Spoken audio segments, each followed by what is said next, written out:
கிருபையினால் தெரிந்தெடுக்கப்பட்டவர்கள், இயேசுவின் இரத்தத்தினால் கழுவப்பட்டவர்கள். சாத்தானுக்கு இனிமேல் உங்கள் மேல் உரிமை இல்லை. எல்லாமே இயேசு, எல்லாமே இயேசு, எனக்கு எல்லாமே இயேசு. பரிசுத்த நாமத்துக்கு மகிமை உண்டாவதாக. Glory be to the holy name of the Lord. ஏசாயா 51 அதிகாரம் 9 வசனம் வாசிக்க கேட்கலாம். Isaiah chapter 51 verse 9. ஏசாயா 51 9 10 வாசிக்கலாம். Isaiah chapter 51 verse 9 and 10. எழும்பு எழும்பு பலன்கொள், கர்த்தரின் புயமே, முந்தின நாட்களிலும் பூர்வ தலைமுறைகளிலும் எழும்பினபடி எழும்பு. ராகாபை துண்டித்ததும் வலசர்ப்பத்தை வதைத்ததும் நீதான் அல்லவோ?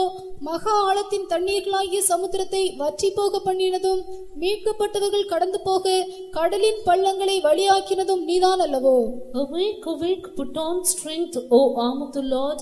Awake as in ancient days, in generations of old. Art thou not it hath cut Rahab and wounded the dragon?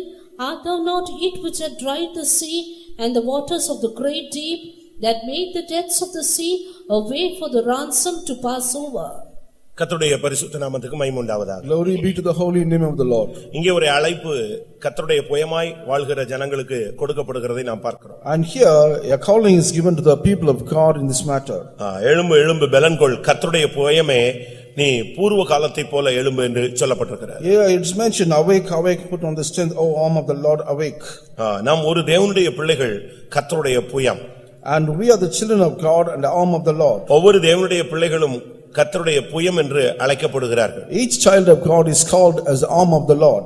நாம் கர்த்தரின் புயமாக இருந்தால் கர்த்தருக்காக எழும்பி பலன் கொண்டு கர்த்தருக்காக கிரியை செய்ய வேண்டிய காலங்கள் இதுதான். And this is the time that we have to raise up for the Lord as an arm of the Lord and work for the Lord. ஏனென்றால் இந்த கர்த்தருடைய புயத்தை குறித்து முந்தின நாட்களில் என்ன நடந்தது என்று தெளிவாக சொல்லப்பட்டிருக்கிறது. Because it is mentioned here what has happened about the arm of the Lord in the ancient days. ஒன்று நீங்கள் எழும்ப வேண்டும், இல்லாவிட்டால் கர்த்தர் உங்களை எழும்ப பண்ண வேண்டும். One, you must raise up, or the Lord should make us to rise up. இந்த நாளைக்கு பின்பு கர்த்தர் உங்களை எழும்ப பண்ணுவார் என்று நான் வேதவசனத்தின் வெளிச்சத்தில் விசுவாசிக்கிறேன். And the light of the word of God, I believe the Lord will raise up you in these days. இங்கே சொல்லப்பட்டிருக்கிறது, நீ எழும்பினால் என்ன நடக்கும்? And what will happen if you rise up here? It is mentioned. ராகாபை துண்டித்ததும் நீதான் அல்லவோ? And all the dove that hath cut Rahab. வலுசர்ப்பத்தை வதைத்ததும் நீதான் அல்லவோ? And one who has wounded the dragon. மகா ஆழத்திலே தண்ணீரை வற்றி போக பண்ணினதும் நீதான் அல்லவோ? And you are the one who made the rich deep seas so dried. மீட்கப்பட்டவர்கள் கடந்து போக கடலை வற்றி போக பண்ணினதும் வழியாக்கினதும் நீதான் அல்லவோ? And you are the one that waters the great deep hath made. ஒரு தேவனுடைய பிள்ளை என்று சொல்லுகிறவன் தேவனுடைய கரங்களில் ஒரு ஆயுதமாக நிற்க வேண்டிய ஒரு காலம் இது. And this is the time as a child of God should be as a weapon in the hands of God. பால வயதின் புத்திரர் பலவான் கையில் உள்ள அன்புகளுக்கு ஒப்பாய் இருக்கிறார்கள் என்று வேதம் சொல்லுகிறது. And the word of God says the youthful are in the arm of the Lord as an armor. ஒவ்வொரு தேவனுடைய பிள்ளைகளும், வாலிபர்கள், வயோதிபர்கள், ஊழியர்கள், விசுவாசிகள் எல்லாருமே தேவனுடைய கரத்திலே ஒரு கூழாங்கற்களாய் நாம் நிற்க வேண்டியது அவசியம். And this is the time all the people of God, both young and old, should be as made as a pebble in the hands of God. நீ ஒரு சாதாரண நபர் அல்ல என்பதை நீங்கள் விசுவாசிக்க வேண்டும். You must believe that you are not an ordinary person. ஒரு கூழாங்கல்லை வைத்து ஒரு பெரிய ஜெயத்தை தேவனுக்கு கொடுக்க முடிந்தது. And the Lord is able to give a great victory through a pebble. ஒரு விசுவாசி தேவனுடைய கையிலே ஒரு கூழாங்கல்லா இருந்தானால் அவனை கொண்டு கர்த்தர் கோலியாத்தை வீழ்த்த அவர் கிரியை செய்ய முடியும். If a child of God is the arm of God as a pebble, he is able to make destroy the enemy that is Goliath. ஆற்றின் கரையோரம் கடந்த ஒரு கூழாங்கல்லினாலே தாவீது ஒரு கோலியாத்தை கொல்ல முடியுமானால் உன்னை கொண்டு தேவன் பலத்த காரியங்களை செய்ய முடியும் என்பதை நீ விசுவாசிப்பாயா?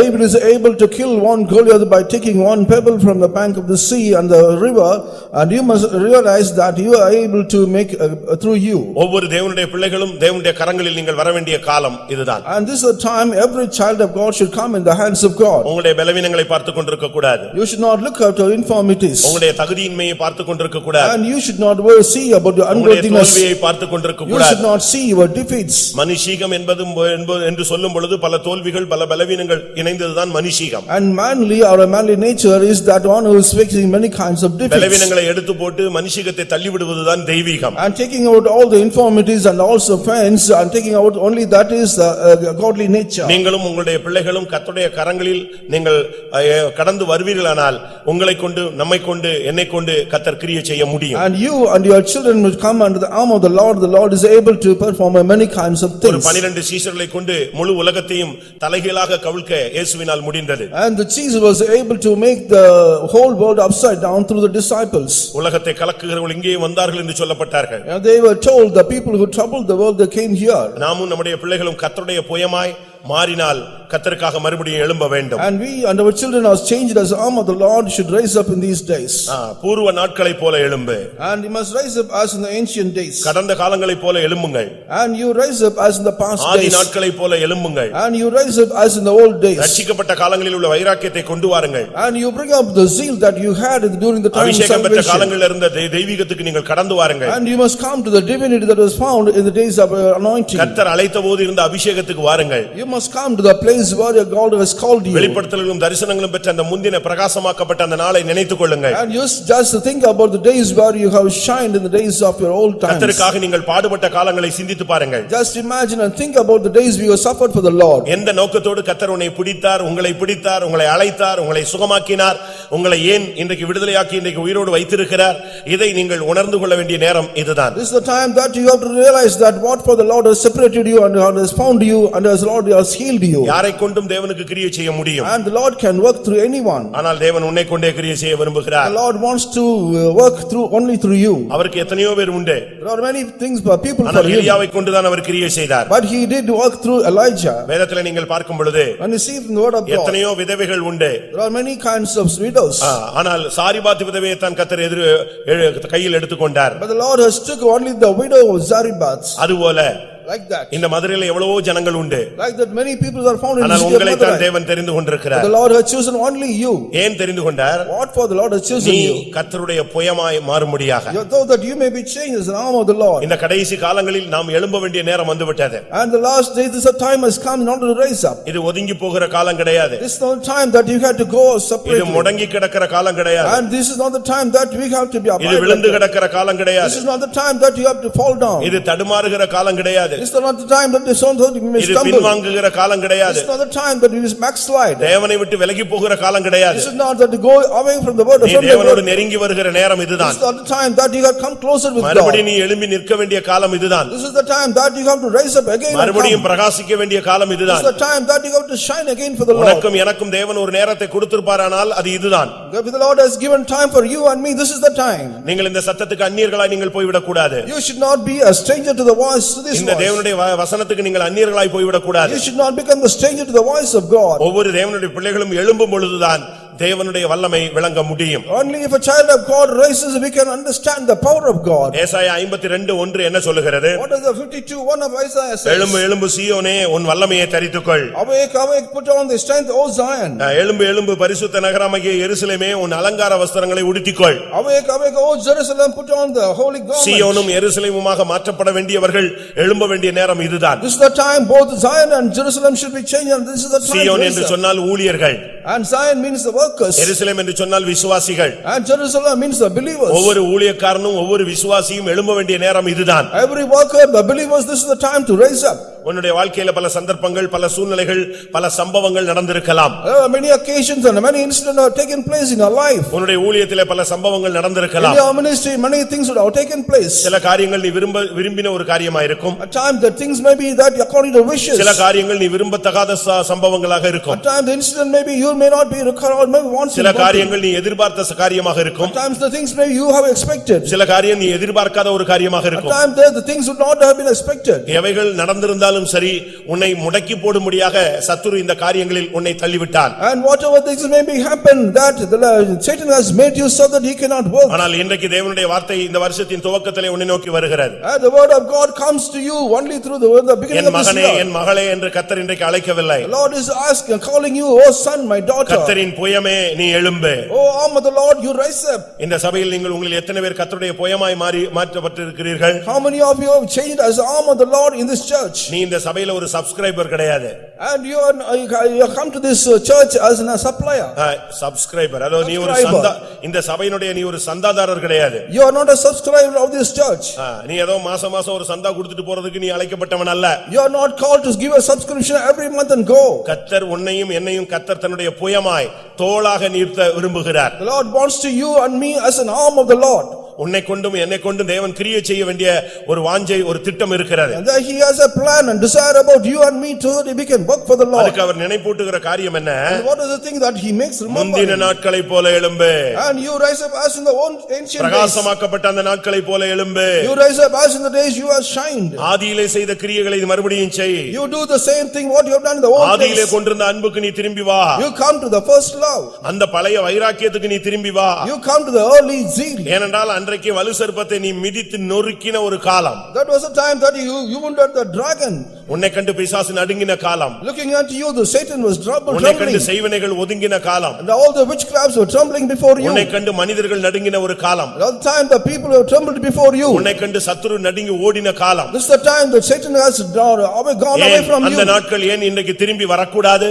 Why those days should not come to you again? அதே தேவன்தான். The same God. அதே ஆள்தான் நீயும். And the same person you are. ஆனால் விடினால் கர்த்தர் இன்றைக்கு உனக்கும் எனக்கும் சொல்லுகிற வார்த்தை கர்த்தருடைய புயமே முந்தின நாட்களை போல எழும்பு. That says that you unto me and you put on the strength as in the ancient days. கடந்த நாட்களில் என்ன நடந்தது? What has happened in the ancient days? உன்னை பார்த்த உடனே செங்கடல் விலகினது. As soon as the Red Sea was divided, as soon உன்னை as கண்ட உடனே யோர்தான் பிளந்தது. as soon as the Jordan was divided, as soon as ஆறுகளை கடக்கும் பொழுது அவைகள் உன்மேல் புரளவில்லை. when the rivers were flowing, it did not overflow through you. அக்கினி சூளைக்குள்ளே போனாய் ஆனால் வேகாமலே வெளியே வந்தாய். You went to the fiery furnace, but you came out without any சிங்க burn. கெபிகளுக்குள்ளே போனாய் எந்த பாதிப்பு இல்லாமல் வெளியே வந்தாய். You went into the den of lions, you came out without any hurt. அந்த நாட்கள் வேண்டும் என்று தேவன் விரும்புகிறார். The Lord desired that same thing happen again. நீ உன்னுடைய ஆதி நிலவரத்தை விரும்புகிறாயோ இல்லையோ தேவன் உன்னுடைய ஆதி நிலவரத்தை விரும்புகிறார். Whether you desire for the old experience, but the Lord desires about that. நீ ஒருவேளை மந்த நிலவரத்தில் இருக்கலாம். At times you may be found in a dim state. அதேரியத்திலே சிக்கி இருக்கலாம். You may be found in a discouraged state. அவிசுவாசத்திலே சிக்கி இருக்கலாம். You may be found in an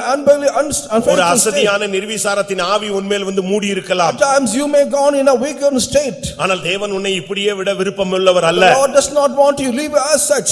அவர் மறுபடியும் உன்னுடைய ஆதி நிலவரத்துக்கு உன்னை கொண்டு வர The விரும்புகிறார். Lord wants to bring back you to the brain old experience. நான் மறுபடியும் சொல்கிறேன். I want to repeat it. நீங்கள் உங்களில் அநேகர் ஆதி நிலவரத்துக்கு வர விரும்புகிறீர்களோ இல்லையோ தேவன் உங்களை ஆதி நிலவரத்துக்கு கொண்டு வர விரும்புகிறார். Most of you want to come back to the old experience, but the Lord desires to அது bring உண்மை you என்று back. சொல்லுகிறவர்கள் கரங்களை உயர்த்தி ஒரு அல்லேலூயா சொல்லுங்கள். வெளிப்படுத்தல் 2ஆம் அதிகாரத்தை நான் பார்க்கும் பொழுது When we see Revelation chapter 2, வேதம் என்ன சொல்லுகிறது? what does the word of God say? நீ ஆதி நிலவரத்துக்கு வரும்படியாக நான் நினைப்பூட்டுகிறேன். And I remembering so that you may come to the first stage. ஆதியில் கொண்டிருந்த அன்பை விட்டாய் என்று உன்மேல் எனக்கு ஒரு குறை இருக்கிறது. And there is a shortcoming that you have left the first love. நீ மறுபடியும் அந்த ஆதி நிலவரத்துக்கு வரும்படியா நான் வாஞ்சிக்கிறேன். I desire that you must come to the first love. அந்த சபை வாஞ்சிக்கவில்லை. And the church did not like அந்த that. ஜனங்கள் வாஞ்சிக்கவில்லை. The people did not desire. அந்த சபையின் போதகர் வாஞ்சிக்கவில்லை. The preacher of the church did not அந்த desire. சபையினுடைய பழைய விசுவாசிகள் வாஞ்சிக்கவில்லை. The old believers did not desire that. அந்த சபையில் உள்ள வாலிபர்கள் விரும்பவில்லை. The youths of did not desire ஆனால் about that. தேவன் அந்த சபையை மறுபடியும் தன்னுடைய ஆதி நிலவரத்துக்கு கொண்டு வரும்படியாக அவர் போராடுகிறார். But the Lord is struggling so that he may bring back the church again to the old state. ஒருவேளை நீ உன்னுடைய குடும்பமும் பின்மாற்றத்திலே காணப்படலாம். Sometimes you and your family may be found in the backsliding state. உன்னுடைய விசுவாசம் பின்தங்கி போயிருக்கலாம். And your faith would have gone back. உன்னுடைய பிரதிஷ்டை குறைந்து போயிருக்கலாம். The consecration had gone back. உன்னுடைய நீதியின் கிரியைகள் வற்றி போயிருக்கலாம். All the actions of righteousness have gone dried up. ஆனாலும் உன்னை அழைத்த தேவன் உன்னை மறுபடியும் பிரகாசிக்க வைக்க விரும்புகிறார். The Lord has called you, wants to brighten your shine to அதனால்தான் shine. இன்றைக்கு கர்த்தருடைய வார்த்தை வருகிறது. சீயோனே நீ எழும்பு. The word of the Lord is coming towards you. O Zion, rise up. எருசலேமே உன் அலங்கார வஸ்திரத்தை மறுபடியும் உடுத்திக்கொள். O Jerusalem, put on thy garment. இதுதான் தேவனுடைய வார்த்தை, தேவனுடைய வாஞ்சை. And this is the word of God, the desire of God. எழும்பு எழும்பு நீ பூர்வ நாட்களைப் போல எழும்பு. And awake as in the ancient times. ஒரு விசுவாசி எப்படி எழும்ப வேண்டும்? How can a believer can rise up? எந்த தன்மையிலே எழும்ப வேண்டும்? In what manner he could rise up? ஒரு சிங்கம் சிங்கத்தை போல தான் எழும்பணும். Yeah, a lion should rise up like a lion. அப்படிதானே? ஒரு சிங்கம் படுத்திருக்கு அப்படின்னா நம்ம பரியாசம் பண்ணலாம், விளையாடலாம், என்னத்தையா தூக்கி போடலாம் அப்படி இருக்கும். ஆனா எழும்பிட்டா இவன் எல்லாருமே கொஞ்சம் அலர்ட் ஆயிடுவாங்க. If the lion is laid up and nobody will be care about that, but if it is rise up, everybody will be very much careful. உண்மைதானே? It's not நீங்க true. ஜூக்கு கூட போங்க. You go to the zoo. அது உள்ளதான் இருக்கும். It will be inside. அது படுத்து கிடக்கும். It will be lying down. இவன் என்னத்தையாவது போட்டுக்கிட்டே இருப்பான். And he will be putting something.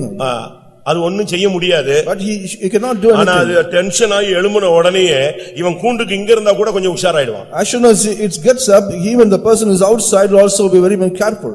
அப்படி ஒரு பயம் இருக்கு. You got to such kind of fear. அதுபோல நீ மறுபடியும் சிங்கம் போல எழும்பிட்டீனா, and the lion, if the lion rise up like a lion, நீ எழும்புறது வரைக்கும் தான் இந்த பிசாசு உன்னை பார்த்து பரியாசம் பண்ணுவான், உன் மேல கல்லு போடுவான், மண்ணு போடுவான், தண்ணி அடிப்பான், உன்னை எல்லாம் பண்ணுவான்.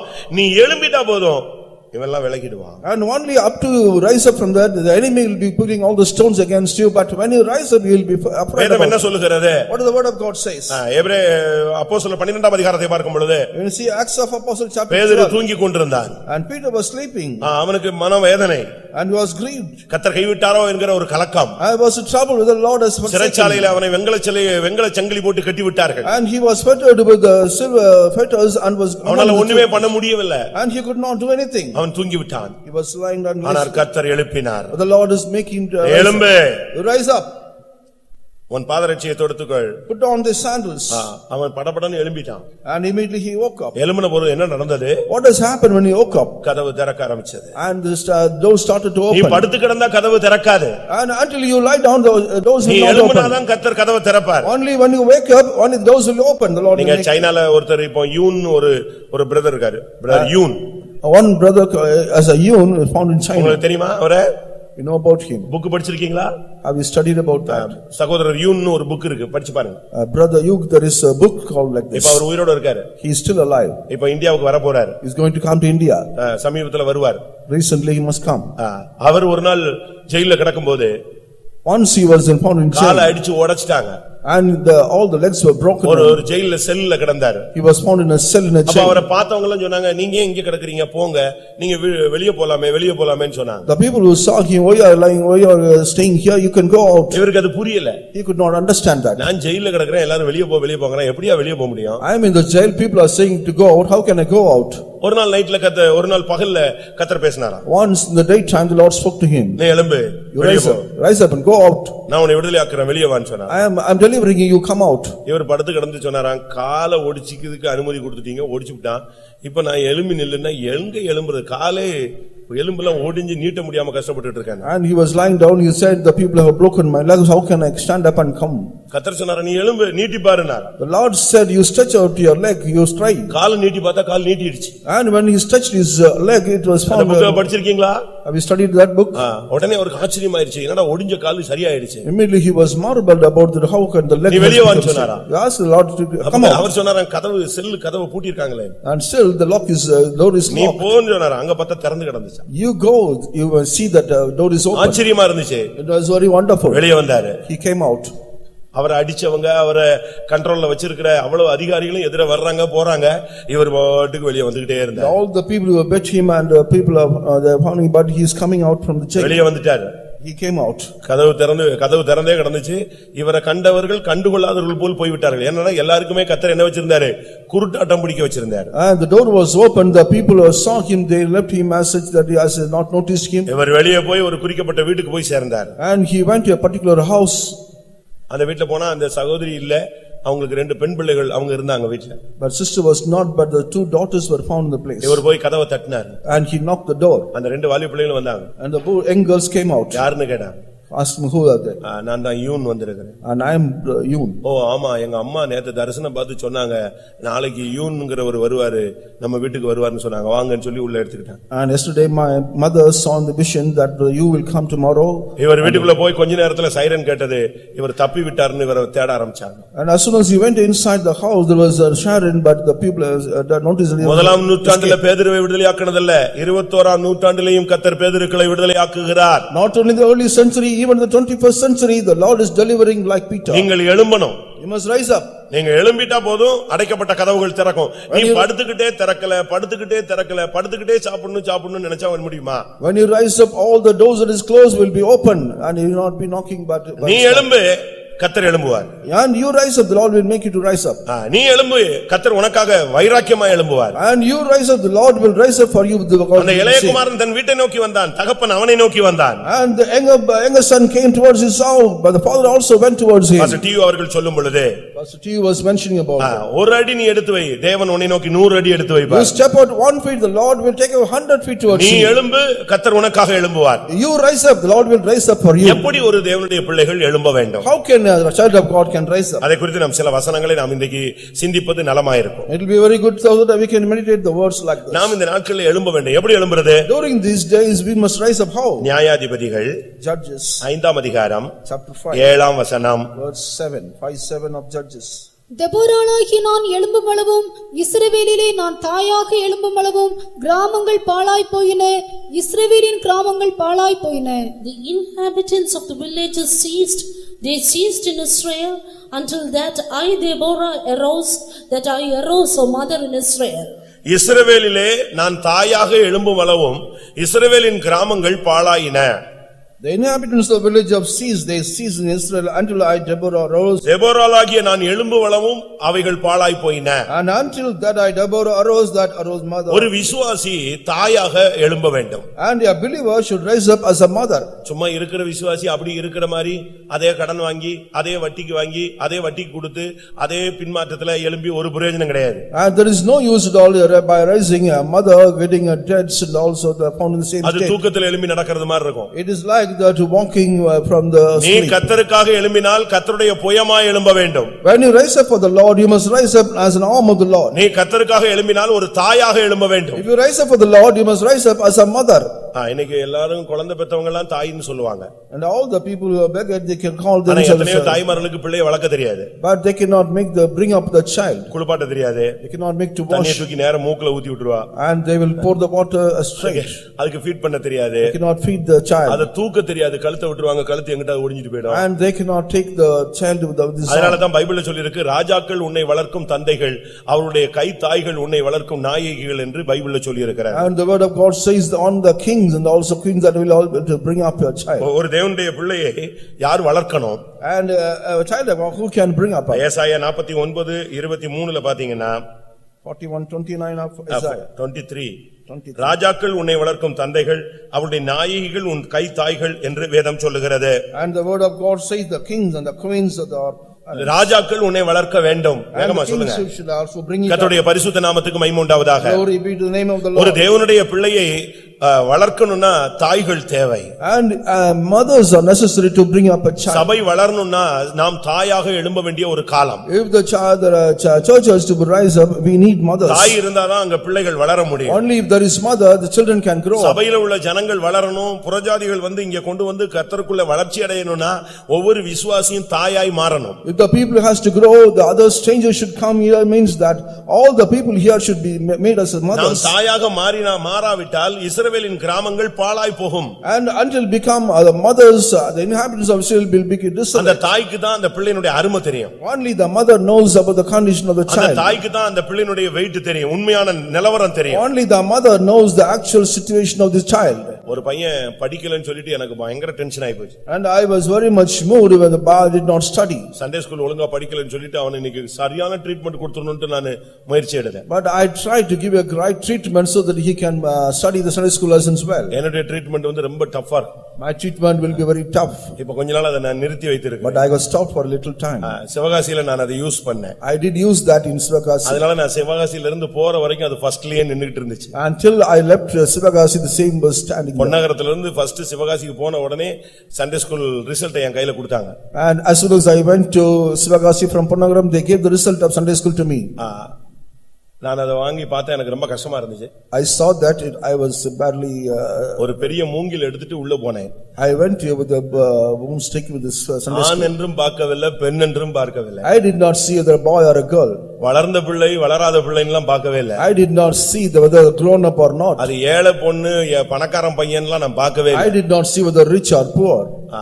50 மார்க்குக்கு குறைவா இருந்த அனைவருக்கும் ஒரு அடி, ஒரு shot. The students got less than 50 marks. I gave a good ஒரு beating. 5 பேரை அடிக்கிறதுக்குள்ள 50 மார்க்கு குறைவான 50 பேர் அங்க உட்கார்ந்து தானாவே அழ ஆரம்பிச்சிட்டாங்க, ஸ்டார்ட் பண்ணிட்டாங்க. As soon as I started to beat at least 5 children, other people started to study. அதுக்காக நான் நிறுத்தவும் இல்லை. I did not stop with that. அதே ஸ்பீட்ல 50 பேருக்கும் 50 மார்க் குறைஞ்சு 50 பேருக்கு அடி விழுந்துச்சு. The same speed I gave the beating to all the people who get got college பொண்ணு இருந்துச்சு, மெடிக்கல் படிக்கிற பொண்ணு இருந்துச்சு, பெரிய பையன் இருந்தா, யாரையும் நான் பார்க்கல.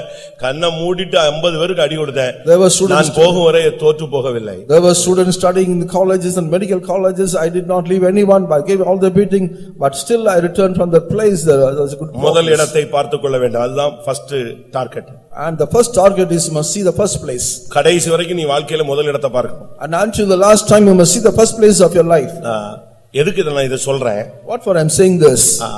அப்போ நான் ஒரு பிள்ளைக்கு கண்டிக்கணும்னு ரொம்ப முயற்சி எடுத்துட்டேன் ஒரு இடத்துல. And I was moved so that I can correct a child. ஆனா நல்லவேளை நான் கண்டிக்கிறதுக்கு முன்னால அவங்க பேரண்ட்ஸ் கூப்பிட்டு சத்தம் போட்டேன். And before I could correct the child, I called the parents and gave a good அப்பனா அவங்க சொன்னாங்க, இவன் சின்ன வயசுலயே ரொம்ப சீரியஸா இருந்து பொழைச்சி டாக்டர் அவனை ரொம்ப ரஃபாவே நடத்த கூடாதுன்னு சொன்னதனால தான் நாங்க என்ன செய்யல, நடத்தல. இல்லன்னா அவனை நாங்க ரஃபாவே நடத்திட்டு நல்லா படிக்க வச்சிருக்கலாம், பட் அவனுக்கு கிராஸ்பிங் பவரும் கம்மி அப்படின்னு சொன்னாங்க. அப்பதான் புரிஞ்சுக்கிச்சு, ஒருவேளை அந்த தாய்க்கு தான் அந்த உண்மையான நிலவரம் தெரியுது. But the mother said about him, the right from his birth he was not right, but he was very weak. The doctors also said him not to treat him badly, but only then I could able to know about that. அவனை நான் அடிச்சிருந்தா ஒரு போதகனாக அடிச்சிருக்கலாம், ஆனா நான் தாயாக அவனை treat பண்ணிருக்க முடியாது. And I could have beaten him as a preacher or a worker, but I could not treat him as a mother. அந்த தாய்க்கு தான் அந்த பிள்ளையினுடைய உண்மையான நிலவரம் தெரியும். Only the mother knows the true condition of a child. அதுபோல நம்முடைய விசுவாசிகள் இந்த நாட்களிலே ஆத்துமாக்களை குறித்த ஒரு கரிசனையோடு இருந்து சபையை கட்டி எழுப்பணும்னா எல்லாரும் தாயாக மாற வேண்டும். And if all our people should be made us very concerned about all the church of God, and all the people should have a great concern about that. Pavul தன்னை அப்படி மாற்றிக் கொண்டதாக அவர் பேசுகிறார். And Paul says that he had changed himself like this. ஒரு தாயை போல என்ற வார்த்தையை அவர் உபயோகிக்கிறார். And he uses the word as a mother. 1 தெசலோனிக்கேயர் 2ஆம் அதிகாரம் 7ஆம் வசனத்திலே உங்களிடத்தில் பட்சமாய் நடந்து கொண்டோம், பால் கொடுக்கிற தாயானவள் தன் பிள்ளைகளை காப்பாற்றுகிறது போல உங்கள் மேல் நாங்கள் வாஞ்சையாய் இருந்தோம். And 1 Thessalonians chapter 1 verse 7 says about that we have moved with like mothers. ஒரு தேவனுடைய பிள்ளை ஒரு தாயாக எழும்ப வேண்டும். A child of God should rise up as a mother. உங்கள் எத்தனை பேர் தாயாக எழும்புகிறீர்கள்? How many of you rising up as a mother? தாயின்னு சொன்ன உடனே ஒரு சிலர் தாம் பிள்ளைகளை மட்டும் அழகா பாத்துக்குவாங்க. As soon as when you say about mother, they will very much careful about their own children. என்ன செய்ய முடியாது, அவங்களால பார்க்க முடியாது. They cannot see other children as their own children. தாம் பிள்ளைக்கு பாதிப்புனா உடனே மத்த பிள்ளை இப்படி திரும்பி பாப்பாங்க, யாரும் இல்லன்னா போட்டு அடிச்சு போட்டு தள்ளி விட்டு துரத்தி விட்டு ஓடி வந்துருவாங்க. And they will see only that child, but looking unto the others they will leave it in place. அப்படியே நம்ம சண்டே ஸ்கூல்ல அப்படிப்பட்ட தாய்மார்களை நீங்கள் பார்க்கலாம். And we can see such kind of place in the Sunday school. ஏன் போட்டிகள் பொறாமைகள் வருது? Why there is competition and also எல்லாம் நம்ம பிள்ளைங்கற அந்த மனப்பான்மை நமக்கு வரல. And they did not have the mind like that. நம்ம பிள்ளைங்கங்கற அந்த வெளிப்பாடு வரணும்னா நம்ம எல்லாரும் தாயாய் மாற வேண்டும். And if must have the mind that all should be changed as mothers. நீங்கள் தாயாக எழும்பினால் ஊழியம் வளரும். If you are rising as a mother, the ministry will grow. தாயாக எழும்பினால் கிராமங்களை தேடி போவீர்கள். And if you become as a mother, you will go in search of the villages. இவ்வளவு பேர் உட்கார்ந்து இருக்கறோமே, எத்தனை பேர் வாரம் கிராமத்தை தேடி போறேன்னு சொல்லுங்க. You are being seated here, how many of you go in search of the villages in every week? எந்த யாராவது போன வாரம் போனீங்களா? Did you go, any one of you go last week? அப்படி போகல, காரணம் நம்ம தாயாக எழும்பல. You did not go because you are not raised as a mother. ஒரு 4 பேர், ஒரு 7 பேர், ஒரு 15 பேர், 30 பேர் ஒரு கிராமத்துக்கு போனீங்கன்னா ஒரு 1 வீக்ல ஒரு ஆத்மா சந்திக்கப்படட்டுமே. And like 4 or 5 or 10 or 20 if you go together and move to the village, and at least 1 or 2 will be met in the villages. தாய்க்கு தானே அந்த பிள்ளைகளை குறித்த பாரம் இருக்கும். Only the mother would have the burden about the children. Pavul சொல்லுகிறார், நான் உன்னை சுவிசேஷத்தினால் நான் உங்களை பெற்றெடுத்தேன். And Paul says that I have begotten you through the gospel. நீ ஒரு தாயின்னு சொன்னா அதனுடைய அர்த்தம் என்ன? ஒரு பெண் கல்யாணம் கட்டலாம், ஆனா குழந்தை பெறாம அவளுக்கு தாயின்னு பேர் வராது. And a woman can marry, but until he bears a child he cannot become a mother, like that. நீங்கள் ஆத்துமாக்களை பிறப்பிக்காவிட்டால் நீங்கள் தாயாக எழும்பவில்லை என்ற அர்த்தம். And until you beget souls, you are not made as a mother. ஒருவேளை நீங்க பிலீவரா இருக்கலாம், you may be believer. ஒருவேளை ஒர்க்கரா இருக்கலாம், you may be a worker, ஆனா நீ தாயாக இல்ல. but you not become a mother. தாயாக இருந்தால் தான் நீ கிராமங்களை தேடி ஆத்துமாக்களை பெற்றெடுக்கக்கூடிய ஒரு ஆளாய் நீ மாறுவாய். Only when you become the mother, you go in search of the souls in the villages. அந்த தாய்க்கு தான் தெரியும் ருசிகரமான ஆகாரத்தை படைக்க. Only the mother knows about to make tasty foods. அந்த பிள்ளைக்கு என்ன டேஸ்ட் பிடிக்கும்னு அவங்களுக்கு தான் தெரியும். Only the mother knows what kind of taste the child likes. ஒவ்வொரு பிள்ளைக்கும் ஒவ்வொரு தகப்பனும் ஒரு தாயும் ஒவ்வொரு விதமான ஃபுட் கொடுக்கிறதுக்கு காரணம் என்னன்னா அந்த பிள்ளையினுடைய நிலவரத்தை புரிஞ்சுக்கிட்டு தான் அவங்க அதை செய்றாங்க. And what is the reason the people are giving various kinds of food to each child?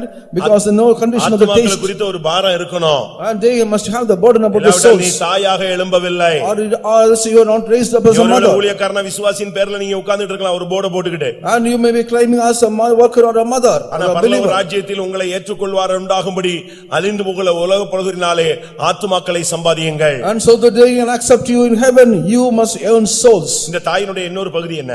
And what is the other part of the mother? மற்றவங்க மேல வர்ற சாபத்தை தன் மேல ஏற்றுக்கொள்வது. The curse that comes upon others that they accept on themselves. ஆதியாகமம் 27:13 பார்க்கும் பொழுது when we see 27:13 of Genesis, அந்த தாயினிடத்துல யாக்கோபு கேக்குறான், நாம் பிடிபட்டுட்டனா அந்த சாபம் என் மேல வந்துருமேன்னு சொல்றான். And he says that we leave that curse will come upon me. அப்போ தாய் என்ன சொன்னா? And what the mother said? நீ அத பத்தி பயப்படாத. And do not worry about உன் மேல வர்ற சாபம் என் மேல் வர கடவுதே. The curse that come upon you will come upon me. மற்றவருடைய சாபத்தை ஏற்றுக்கொண்டவர் தான் இயேசு கிறிஸ்து. Only the Lord Jesus Christ accept the curse of others. அவர் நம்ம மேல வந்த எல்லாருடைய சாபத்தையும் தன் மேல் ஏற்றுக்கொண்டார்.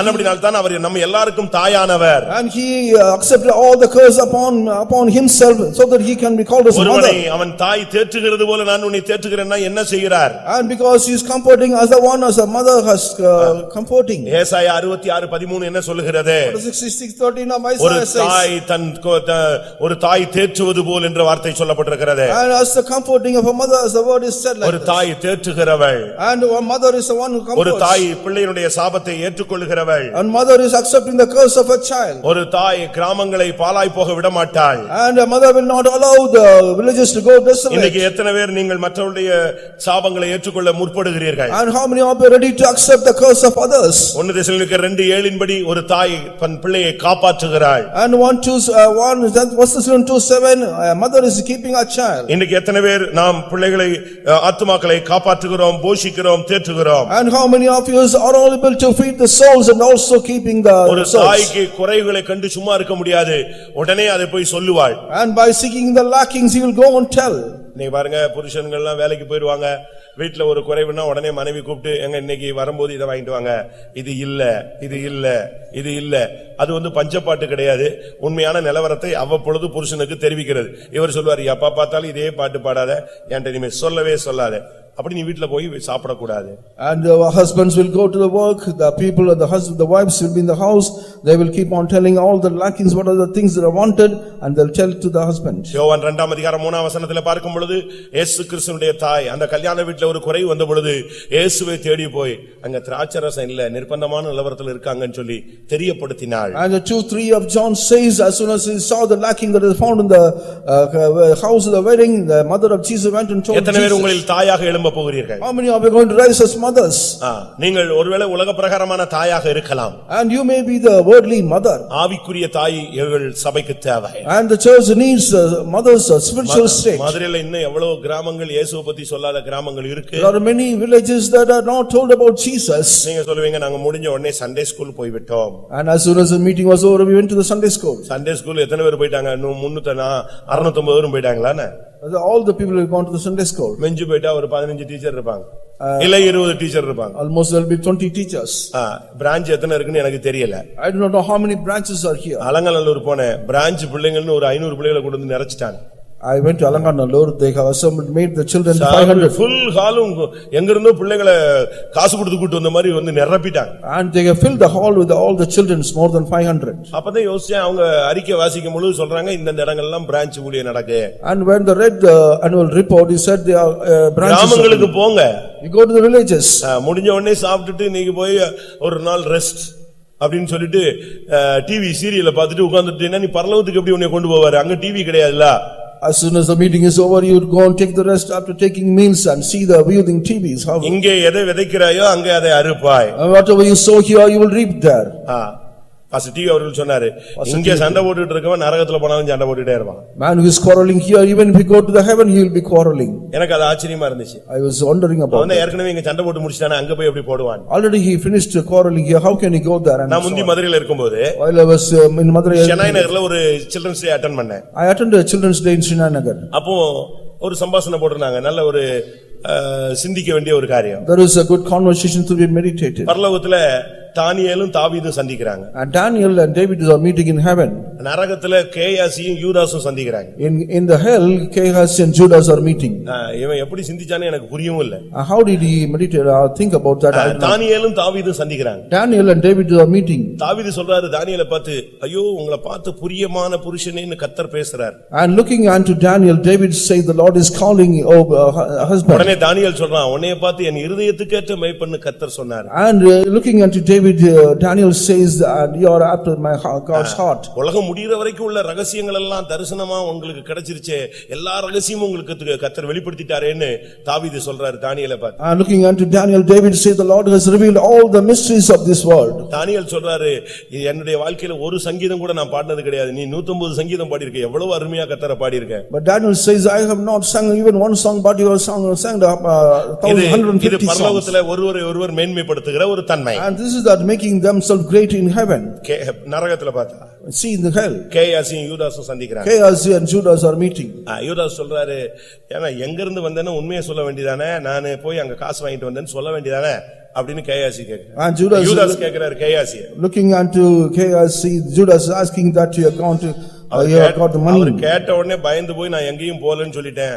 ஆனா உன்னைய மாதிரி மீட்பரையே வித்துட்டு வந்தவன நான் எங்கேயுமே பார்த்தது கிடையாதுங்கறான். But as soon as they asked me, I said I know, but I have not seen the person that he and foretold about the Redeemer. உடனே அவன் சொல்றான், உனக்கு கர்த்தர் கொடுத்த பனிஷ்மென்ட் குஷ்டரோகம் சரியான பனிஷ்மென்ட்னு யூதாஸ் சொல்றாரு. Judas saying that the punishment the Lord gave him is a leprosy, it's a good punishment. உனக்கு கிடைச்ச பனிஷ்மென்ட் என்ன, கயிறுல தொங்கி தலைகீழ குடல் வெட்டி சாத்தியா, அது என்ன பெரிய punishment கம்மியாங்க. And this is not the great punishment that what you have met by coming. அப்ப நான் யோசிச்சேன், ஓஹோ பரலோகத்துல போனாலும் இவங்க ஒருத்தரை மேன்மைப்படுத்துவாங்க, நரகத்துல போனாலும் ஒருத்தரை அடிச்சுக்குவாங்க. And even if you go to heaven, they will think about the greatness of each other, and they go to the hell, they will quarrel with each other. அப்ப புருஷனும் மனைவியும் தகப்பனும் தாயும் இல்லாவிட்டா சகோதர சகோதரிகள் அண்ணன் தம்பி அக்கா தங்கச்சி சொத்துக்காக அவனுக்காக இதுக்காக சண்டையை போட்டு கிடந்துட்டு கடைசியில் நரகத்துல போய் இதே சண்டை தான், எனக்கு 2 அடியை விட்டு விட்டாய் 7 அடியை பிடித்துக் கொண்டாய், நான் இப்படித்தான் சண்டை போட்டு கிடக்க போறீங்க. They are quarreling here for the sake of the land and also piece of land. Even if you go to the hell, they will keep on quarreling with each other. வஞ்சிக்கிற ஆவிகள் இன்னைக்கு சபைக்குள்ளேயும் இருக்கிறதே.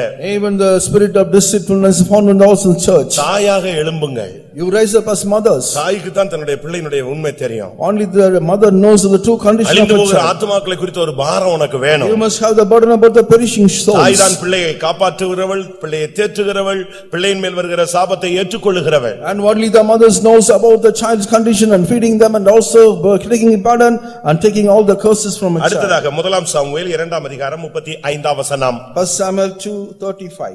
அடுத்து நாம் எழும்ப வேண்டியது என்ன தன்மையில் எழும்ப வேண்டும்? What is the thing that we got to raise up? கர்த்தருடைய புயமா எழும்ப வேண்டியவர்கள் எப்படி எழும்ப வேண்டும்? The people who have raised up at the hands of God, how they must rise up?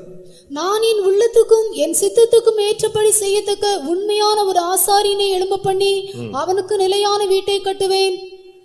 And I will raise me up a faithful priest that shall do according to that which is my heart and in my mind, and I will build him a sure house. ஆசாரியனாய் எழும்புங்கள். You rise up as a priest. நான் ஒரு ஆசாரியனை எழும்ப பண்ணுவேன். And I will make a priest to rise up. எப்படிப்பட்ட ஆசாரியன்? What kind of priest he is? என் உள்ளத்துக்கும் என் சித்தத்துக்கும் ஏற்றபடி செய்யத்தக்க உண்மையான ஒரு ஆசாரியன். And he shall do according to that which is in my heart and my mind. ஆசாரியனாய் எழும்பினால் உனக்கு நிலையான வீடு கட்டப்படும். And if you are raised up as a priest, there will be a building. பரலோகத்துல ஒரு நிலையான வீடு உனக்கு வேணும்னா நீ இந்த உலகத்துல ஒரு ஆசாரியனாய் எழும்ப வேண்டும். If you want to have a sure house in heaven, you must rise up as a priest in this ஆசாரியன் world. சொன்ன உடனே நீங்க ஊழியக்காரன் என்று மட்டும் எடுத்துக்கொள்ள வேண்டாம். Do not think the workers are called as a priest. வெளிப்படுத்தல் 1ஆம் அதிகாரம் 6ஆம் வசனத்தை பார்க்கும் பொழுது When we look at 1:6 of Revelation, அங்கே வேதம் என்ன சொல்லுகிறது? what the word of God says here? அவருடைய இரத்தத்தினால் நம்மை கழுவி ராஜாக்களும் ஆசாரியர்களுமாய் நம்மை மாற்றினார். And he has cleansed with his blood and made us a priest and also. இயேசுவின் இரத்தத்தினாலே கழுவப்பட்ட ஒவ்வொருவரும் ஆசாரியர்கள். And all the people are washed by the blood of Jesus are priests. இந்த உலகத்துல நாம் எல்லாரும் ஆசாரியர்களாக மாற்றப்பட்டவர்கள். And in the world all of us are changed as a priest. ஆரம்ப காலங்களிலே ஆசாரியர்கள் ஒரு பெருந்திரள் கூட்டம் இருந்தார்கள். In the earlier days, a multitude of people are found as the priests. நாமும் இந்த நாட்களிலே இயேசுவின் இரத்தத்தினால் கழுவப்பட்டவர்கள் எல்லாருமே தேவனுடைய ஆசாரியர்கள். All the people washed by the blood of Jesus are called the priests. இன்றைக்கு எத்தனை பேர் ஆசாரியர்களாய் மாற உங்களை ஒப்புக்கொடுக்கிறீர்கள்? How many of you surrender yourself not to become as a priest? ஆசாரியன் என்று சொன்னால் அவனுக்கு ஒரு பிரமாணம் உண்டு. If he is called as a priest, he has a law. அவனுக்கு ஒரு ஆராதனை உண்டு. He has a worship. அவனுக்கு ஒரு ஆளுகை உண்டு. He has a reign. அவனுக்கு ஒரு வாழ்க்கை உண்டு. He has a life. அவன் எப்படியும் வாழ முடியாது. He cannot live as he likes. இப்படி தான் வாழணும். He has to live according to this. எங்கேயும் வாழ முடியாது. He cannot live anywhere. அவன் இங்கே தான் வாழணும். Only he must live here. அவனுக்கு எழும்புனா ஒரு பிரமாணம், உட்கார்ந்தா ஒரு பிரமாணம். If you rise up, there is a law. If you sit, there is another law. ஆசரிப்பு கூடாரத்துக்குள்ள போணும்னா அதுக்கு ஒரு பிரமாணம் இருக்கு. If you want to enter the tabernacle, there is a law. பலி செலுத்தணும்னா அதுக்கு ஒரு பிரமாணம் இருக்கு. இருக்கு. Sacrifice, there is a law. பரிசுத்த ஸ்தலத்துக்குள்ள போணும்னா அதுக்கு ஒரு Dress இருக்கு. And if you want to go to the holy place, there is a dress. மகா பரிசுத்த ஸ்தலத்துக்குள்ள போணும்னா அதுக்கு ஒரு பரிசுத்தம் இருக்கு. And if you want to go to the most holy place, there is a holiness required for that. அவன் எப்பொழுதும் ஆசரிப்பு கூடாரத்துக்கு அடுத்த காரியங்களிலேயே தான் இருக்கணுமே தவிர உலக காரியங்கள்ல தலையிட முடியாது. And he will always be found only the matters regarding the tabernacle. He cannot go to the worldly matter. நாம் ஒரு ஆசாரியர்களாய் எழும்ப வேண்டிய நேரம் இதுதான். This is the time that we have to rise up as a priest. ஆண்டவர் நம்மை தன்னுடைய இரத்தத்தினாலே கழுவி நம்மை ஆசாரியர்களாய் மாற்றி இருக்கிறார். The Lord has washed us with his blood and made us a priest. அப்படி ஆசாரியனாய் மாறினால் என்ன நடக்கும்? If we are become as a priest, what will happen? அது ரொம்ப முக்கியமானது. That is very important. ஆசாரியனாய் நாம் மாறும் பொழுது when we become as a priest, நம்முடைய வாழ்க்கை எப்படி மாறுகிறது? how our life is changed. ஆசாரியனாய் மாறும் பொழுதுதான் நமக்கு ஒரு பெரிய விடுதலை கிடைக்கிறது. When we become as a priest, there is a great deliverance for us. எபிரேயர் 9ஆம் அதிகாரம் 11ஆம் வசனத்தை பார்க்கும் பொழுது when we see 9:11 of Hebrews, கிறிஸ்துவானவர் வரப்போகிற நன்மைகளுக்குரிய ஆசாரியர். And Christ is a priest of the thing that you are going to. உன்னை ஆசாரியனாய் மாற்றினதுக்கு காரணம் வரப்போகிற நன்மைக்கு நீ ஒரு ஆசாரியனாய் மாறுகிறாய். Lord has changed you as a priest so that you can be a priest, the things ஒரு ஆசாரியன் மூலமாய் தான் கர்த்தர் நன்மையானதை செய்ய முடியும். அவனுக்கு தான் கர்த்தர் பெரிய காரியங்களை நடப்பிக்க முடியும். And only through the priest the Lord can make all the good things. Only through him the Lord can do that. வரப்போகிற நன்மைகளுக்குரிய பிரதான ஆசாரியர். And the high priest that is going for the greater good things that are going. இன்னைக்கு நம்மில் எத்தனை பேர் ஆசாரியர்களாய் மாற்றப்பட்டிருக்கிறோம்? How many of us made us a priest today? இயேசுவின் இரத்தத்தினால் என்னை கழுவி இருக்கிறார் என்று எத்தனை பேர் சொல்ல முடியும்? How many of you can say the Lord has washed with his blood? 1 பேதுரு 2ஆம் அதிகாரம் 5ஆம் வசனத்தை பார்க்கும் பொழுது when we see 1 Peter chapter 2 verse 5, பரிசுத்த ஆசாரிய கூட்டம் என்று சொல்லப்பட்டிருக்கிறது. and it is called a holy priesthood. ஒரு தேவனுடைய பிள்ளையை ஆசாரியனாய் மாற்றுகிறது பரிசுத்த ஆசாரியனாய் மாற்றுகிறார். And the Lord is changing a priest into a most holy priesthood. இந்த மார்க்கத்தினுடைய பெயர் பரிசுத்த மார்க்கம்.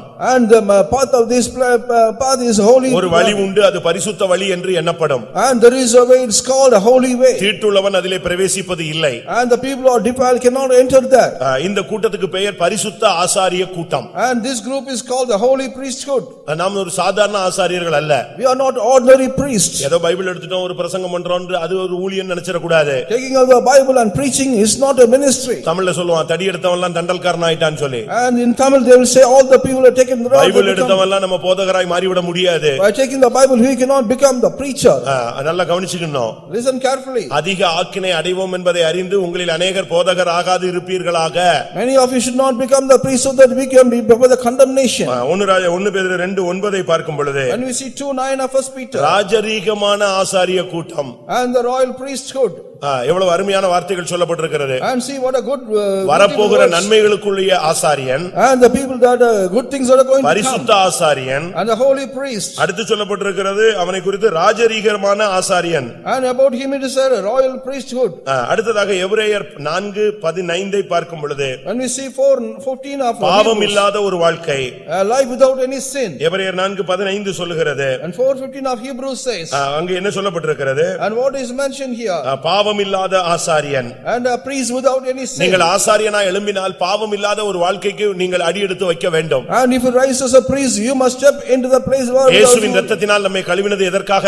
what for the Lord has cleansed us with the பரிசுத்த வாழ்க்கை வாழும்படியாக, so that we can lead a holy life. அதுதான் ரொம்ப முக்கியமானது. That is very important. நீங்கள் எப்பொழுது பைபிளை இயேசுவின் இரத்தத்தினால் கழுவப்பட்டீங்களோ அன்னைக்கு நீங்க ஒரு ஆசாரியன். As soon as you are washed by the blood of Jesus on the day you become a priest. அதற்கு பின்பு எப்பொழுதும் பரிசுத்த ஸ்தலத்தினுடைய திருப்பணிகளுக்கு அடுத்த காரியத்தில் மட்டும்தான் உங்களை ஈடுபடுத்திக் கொள்ள வேண்டும். And after that you must make us involved in only the holy matters of the God. நீ ஆசாரியனானால் உனக்கு ஒரு Dress இருக்கு. If you are a priest, you have a dress for them. அந்த Dress தான் நீ போடணும். You have to wear only that dress. அப்படிதான் Bible சொல்லுகிறது. Word of God says like this. ஆசாரியனுடைய ஒவ்வொரு பகுதியிலும் அது ஒரு பெரிய subject. And each part of the priest is a different subject. எபிரேயர் 2ஆம் அதிகாரம் 17ஆம் வசனத்தை பார்க்கும் பொழுது 2:17 of Hebrews when உன் ஆசாரியன் என்பவன் உண்மையுள்ளவன். and a priest is a man as a faithful. உண்மையுள்ள பிரதான ஆசாரியன் என்று சொல்லப்பட்டிருக்கிறது. And it is mentioned as a faithful high priest. இந்த பாதையில வந்த பிறகு நாம் உண்மையா இருக்கணும். After coming to this way we must be faithful. மோசடி வேலையில தலையிட கூடாது. And we should not go in other matters. வஞ்சிக்கிற வேலையில தலையிட கூடாது. We must not go to the deceitful matters. ஏமாத்துற வேலையில தலையிட கூடாது. We must not go to the people to cheat. எனக்கு என்ன வருத்தம் சொன்னா What I am grieved about. தவறுவது மனித இயல்புன்னு நம்ம பேசுறோம். And we speak that only the fault is. திருந்துவது தெய்வீகம்னு சொல்றாங்க. And only they call this divinity. ஒரு தவறு செய்யும் பொழுது அது தவறு செய்யும் பொழுது உனக்கு உணர்வு இல்லனாலும் தேவனுடைய வார்த்தைகளை கேட்கும்போதாவது உனக்கு என்ன வரணும்? ஒரு உணர்வு வரணும். நம்ம தப்பு விட்டு செஞ்சிட்டோம் அப்படி. And as soon as you make a mistake you must have the feeling, at least by hearing the word of God you must have that feeling. சில வண்டியில பாத்தீங்கன்னா ஸ்பீடோமீட்டர் வர்க் பண்ணாது. In certain vehicles the speedometer will not work. அப்படிதானே?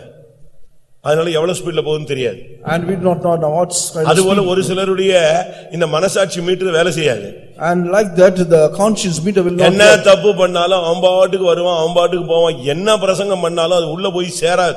பாயிண்டே பண்ணாது. And whatever coming to hear wrong things it will not work. Whatever the message he hears it will not work for him. ஒரு தப்பு பண்ணிட்டா அவன் மனசு அடிச்சிட்டே இருக்கணும். அதை கிளியர் பண்ற வரைக்கும் அதை அடிச்சிட்டே இருக்கணும். And when you come into a mistake and it will be keep on pricking you. இந்த கார்ல ஏறன உடனே நீங்க பெல்ட் போடலனா கத்திட்டே இருக்கும் அந்த வண்டி.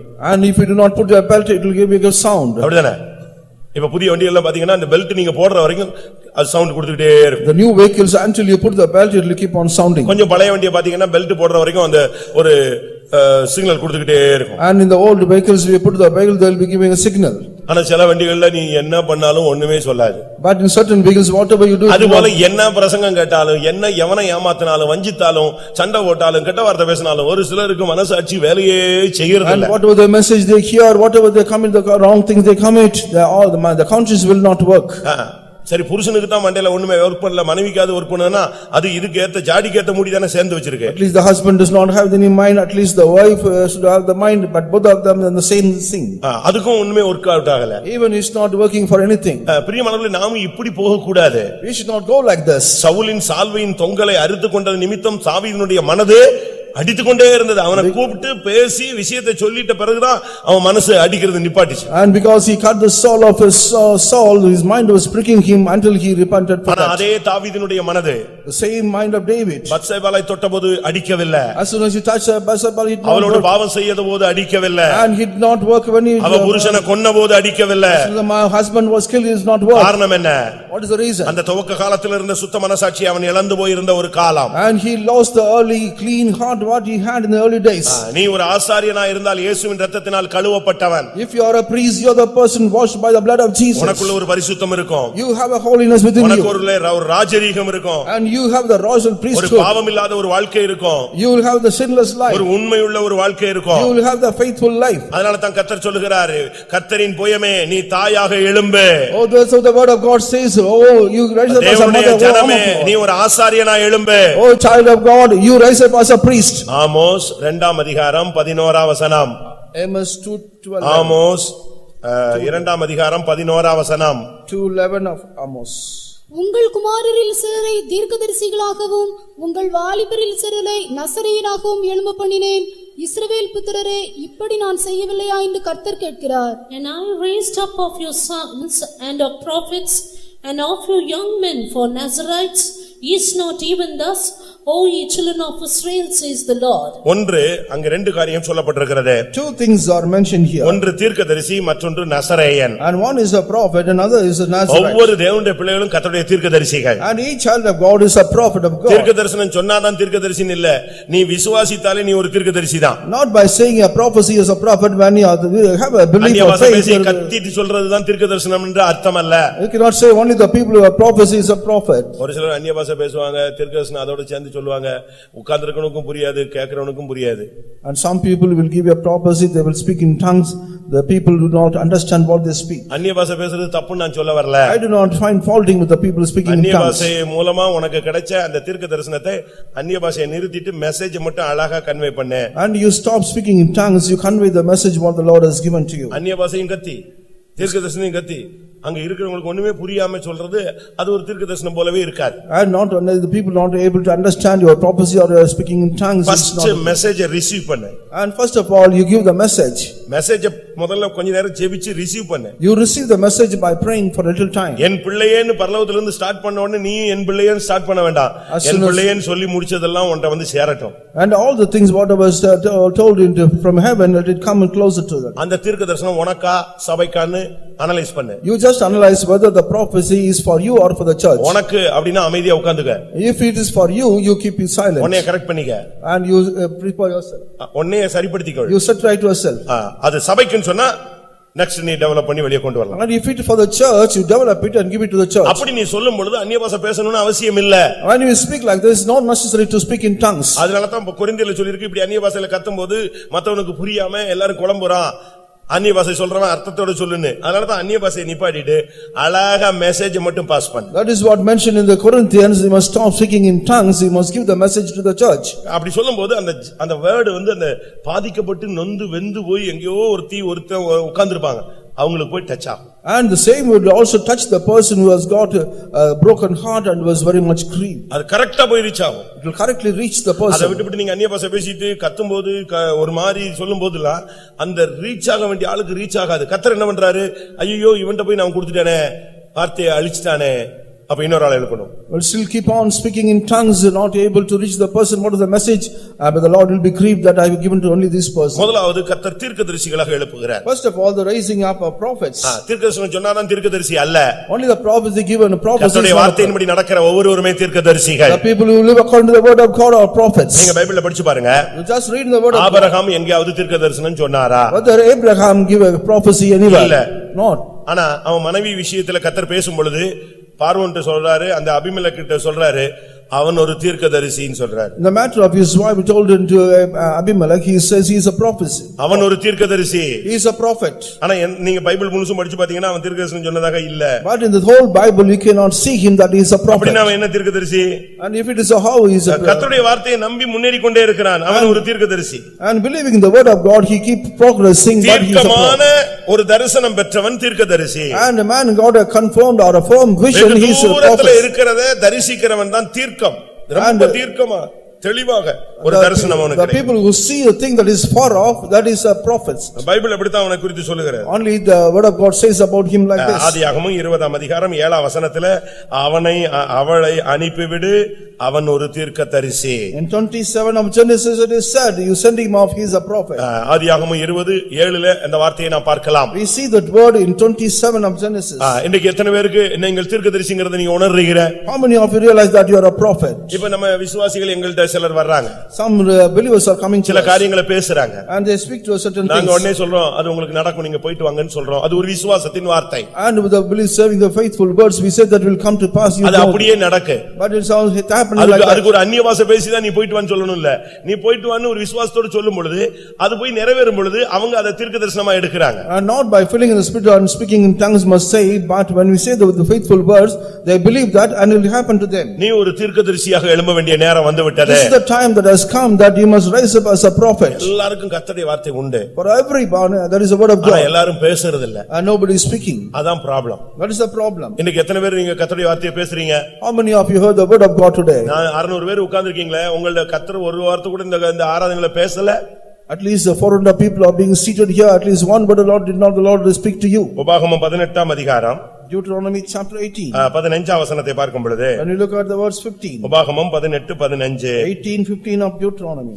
உன் தேவனாகிய கர்த்தர் என்னைப் போல ஒரு தீர்க்கதரிசியை உனக்காக உன் நடுவிலே உன் சகோதரரிலிருந்து எழும்ப பண்ணுவார், அவருக்கு செவி கொடுப்பீர்களாக. The Lord thy God will raise up unto thee a prophet from the midst of thee, of thy brethren like unto me, unto him ye shall hearken. உன் சகோதரிலிருந்து ஒரு தீர்க்கதரிசியை கர்த்தர் உனக்கு நடுவிலிருந்து எழும்ப பண்ணுவார். The Lord will, the God will raise up unto thee a prophet from the midst of thee. ஒரு வீட்ல ஒரு தீர்க்கதரிசி இருந்தா எப்படி இருக்கும்? If there's a prophet in a house, how it will be? இப்ப நீங்க பாருங்க, எல்லாரும் நம்ம ஆளுங்க கூட எங்கயாவது யாராவது தீர்க்கதரிசி சொல்றான்னா போயிடுறான், குறி கேட்கிற மாதிரி புறப்பட்டு போயிடுறான். Even our people also go to certain people who give some prophet. உங்க வீட்லயே ஒரு தீர்க்கதரிசி இருந்தா, if there is a prophet in your house, ஏன் உன் புருஷன் தீர்க்கதரிசி இருந்தா பிரச்சனையே இல்லையே? if your husband is giving a prophecy, உன்னுடைய மனைவி ஒரு தீர்க்கதரிசியா இருந்தா எங்க நீ போக வேண்டிய அவசியம் இல்லையே? if your wife is a prophet, there's no problem. உனக்கு 2-3 பிள்ளைங்க இருக்காங்களே, அவங்க எல்லாம் ஏன் தீர்க்கதரிசிகளா வளர்க்க கூடாது? You have got 2 or 3 children, why not you bring them up as a prophet? அப்படி உங்க பிள்ளைகளை வளர்க்க உங்களுக்கு சக்தி இருந்துச்சா? You have the power to bring up a children like நீங்களே this. யோசிச்சு பாருங்க. Just imagine. ஏன் உங்களுடைய பிள்ளைகளை அப்படி வளர்க்க கூடாது? Why you should not bring up a children like that? அப்படி வளர்க்க முடியாதா? Can you not do that? நிச்சயமாய். Surely. ஒரு வீட்ல 4 பொம்பளை பிள்ளைங்க இருந்தாங்க. There were 4 பிள்ளைகளும் தீர்க்கதரிசிகள். All the 4 children were the prophets. அப்போஸ்தலர் 21 அதிகாரம் 9 வசனம். 21:9 of Acts of Apostles. அப்போஸ்தலர் 21:9. 21:9 of Acts of Apostles. தீர்க்கதரிசனம் சொல்லுகிற கன்னியாஸ்திரிகளாகிய 4 குமாரத்திகள் அவனுக்கு இருந்தார்கள். And the same man had 4 daughters, virgins which did prophesy. 4 பிள்ளைகள் எப்படி இருந்தாங்களா? All the 4 girls, how they were? ஒரு வீட்ல 4 பிள்ளைங்க, 4 பிள்ளைகள் எப்படி இருந்துச்சு? And how the 4 daughters were there? Pastor பிலிப்புடைய சுவிசேஷகன் பிலிப்புனுடைய 4 பெண் பிள்ளைகள். And the prophet or the is the 4 daughters of Philip. 4 பிள்ளைகள் எப்படிப்பட்ட பிள்ளைங்க? And what kind of daughters they were? சொல்லுங்க. 4 பிள்ளைகள் எப்படிப்பட்ட பிள்ளைங்க? கன்னியாஸ்திரிகளாகிய தீர்க்கதரிசனம் சொல்லுகிற 4 பிள்ளைகள். And 4 daughters virgin which did prophecy. ஒண்ணு ஊர்ல சுத்தாது, கெட்ட பேர் எடுக்காது, அங்க வண்டியில போகாது, இங்க வண்டியில போகாது, கண்ணை இப்படி திருப்பிச்சு அப்படி திருப்பிச்சு அந்த பொண்ணை அங்கே பார்த்தேன் இங்கே பார்த்தேன், எந்த ரிப்போர்ட்டும் கிடையாது. 4 பிள்ளைகளும் கன்னியாஸ்திரிகளாக அந்த தகப்பன் வளர்த்தான். And the father brought all the 4 daughters virgin which did prophecy. உனக்கு இருக்கிற பிள்ளை அப்படி வளர்க்க உனக்கு சக்தி இருக்கா? Do you have the power to bring up a children like அப்படி this? வளர்த்தாயா?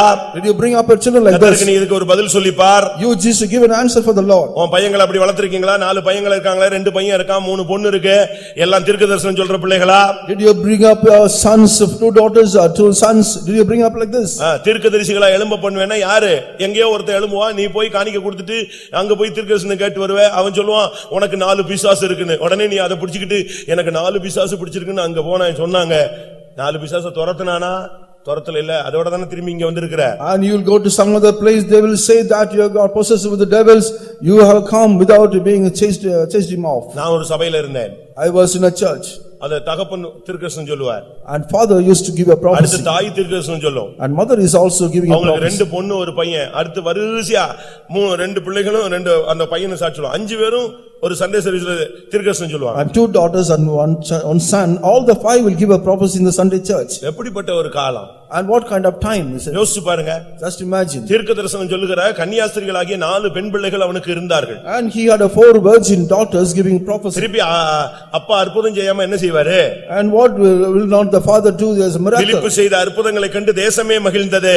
And whole land rejoiced, all the miracles done by Philip. அவன் கை வச்சா சுகம் கிடைக்கும், அவன் தொட்டா பிசாசு ஓடும். அநேக அற்புதங்கள் நடந்தது, மந்திரவாதிகள் ரட்சிக்கப்பட்டார்கள். காரணம் பிள்ளைகளுடைய prayer life. And many people were saved, many people were healed as soon as he touched many, and the demons were cast away. தீர்க்கதரிசிகளாக நம்முடைய பிள்ளைகள் மாற வேண்டும். Our children should become as such prophets. இன்னைக்கு நமக்கு அப்படிப்பட்ட தீர்க்கதரிசனம் இருக்கா? And whether we have got such kind of பிள்ளைகளே, prophets. நான் உங்கள் மத்தியில் வந்திருக்கிறேன். இது தீர்க்கதரிசனம் இல்ல. நீ என்ன சொல்றது? 2 பேர் வந்தாலே அவர் வந்துறாரு. நீ புதுசா ஒரு தீர்க்கதரிசனம் சொல்ல வேண்டிய அவசியம் இல்ல. My children, I have come into the midst. It is not a prophecy, he is already there because the word of God. ரகசியங்களை வெளிப்படுத்துறதுதான் தீர்க்கதரிசியுடைய வேலை. Only the duty of the prophets, you must reveal the secret. அப்படிதானே வேதம் சொல்லுகிறது. Did not the word of God say that? எபேசியர் 3 அதிகாரம் 6 வசனத்தை பார்க்கும் பொழுது When you see Ephesians 3:6, வேதம் என்ன சொல்லுகிறது? what does the word of God say? ரகசியங்களை தீர்க்கதரிசிகள் மூலமாய் கர்த்தர் வெளிப்படுத்துகிறார். The Lord is revealing the secret through the prophets. ஆவிக்குரிய தேவனுடைய ஜனங்கள் தீர்க்கதரிசிகளாக மாற வேண்டும். And the spiritual children of God should become as a prophet. இந்த ரகசியம் பரிசுத்த அப்போஸ்தலருக்கும் தீர்க்கதரிசிகளுக்கும் ஆவியானவராலே வெளிப்படுத்தப்பட்டிருக்கிறது. And this secret is being revealed through the Holy Spirit. sweat. ஒரு தீர்க்கதரிசனம் போதும் ஒரு சர்ச்சை டெவலப் பண்றதுக்கு. And one prophecy is enough in order to develop one ஒரு church. தீர்க்கதரிசனம் சொன்னா போதும், கல்லாதவனோ படித்தவனோ படியாதவனோ அவிசுவாசி வந்திருந்தானா அந்த ஒரு தீர்க்கதரிசனம் டச் பண்ணிச்சுனா முகங்குப்புற விழுவான் என்று முதலாம் கொரிந்தியர் சொல்லுகிறது. And First Corinthians says one prophecy is enough, whether he is a rich or the learned or illiterate, and he will prostrate before the முதலாம் கொரிந்தியர் 14ஆம் அதிகாரத்திலே பார்க்கும் பொழுது when you see First Corinthians chapter 14, 24 என்ன சொல்லுகிறது? what does the word 24 says? ஒருத்தன் தீர்க்கதரிசனம் சொல்லும்போது One person giving a prophecy, அவிசுவாசி இல்லாதவன் கல்லாதவன் உள்ளே பிரவேசித்தால் அவன் உணர்த்திவிக்கப்படுவான், நிதானிக்கப்படுவான். and unless if a man enters that, he will be discerned about that. அவனுடைய இருதயத்தின் அந்தரங்கம் வெளியரங்கமாகும். All the secret of his heart will be அவன் revealed. முகங்குப்புற விழுந்து கர்த்தர் இங்க இருக்கிறார்னு சொல்லுவான். And he will prostrate and he will say that அப்படிப்பட்ட தீர்க்கதரிசிகள் இந்த மதுரையில் எழும்ப வேண்டும் என்று ஆவியானவர் பேசுகிறார். Lord, the Spirit of the Lord is speaking such kind of prophecies should rise up from Madurai. யார் மூலமாவும் பேசுவார். And he will speak through anyone. ஆனா நீங்க ஒரு கீழ்ப்படிகிற கழுதையா இருந்தால் போதும். It is enough if you are obeying us. கழுதையா இருந்தா போதும், உனக்கு தகுதி இருக்க வேண்டாம், படிப்பறிவு இருக்க வேண்டாம். ஆனா நீ கர்த்தருடைய வார்த்தைக்கு கீழ்ப்படிகிறவனாய் ஒரு மனுஷனா இருந்தா கர்த்தர் உன் மூலமாய் பேசுவார். And if you are a person obeying to the word of God, means it's enough, the Lord will speak through you. நீங்க யோசிச்சு பாருங்க. Just imagine. ஏன் இன்றைக்கு தீர்க்கதரிசிகள் இல்லை? Why there is no prophets? அதனால தான் பிசாசு ஓட மாட்டேங்குது.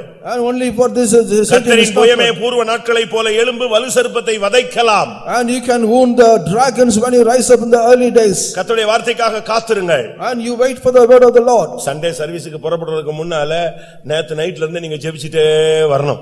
And before you come to the Sunday morning service, from last night itself you must start praising and ஆண்டவரே praying. நான் சர்வீஸ்க்கு போறேன். Lord, I am going to the church. என் மூலமாய் பேசும். Lord, you speak through me. என்னோடு பேசும். You speak to me. ஒரு தீர்க்கதரிசி எனக்கு தெரியும். I know one prophet. சைக்கிள்ல வருவார். Used to come by main ரோட்ல நான் அவரை ஒரு நாள் பார்த்தேன், அழுதுகிட்டே வராரு. I could see him in the on the நான் traffic. சொல்றது பொய்யல்ல. It's not a lie.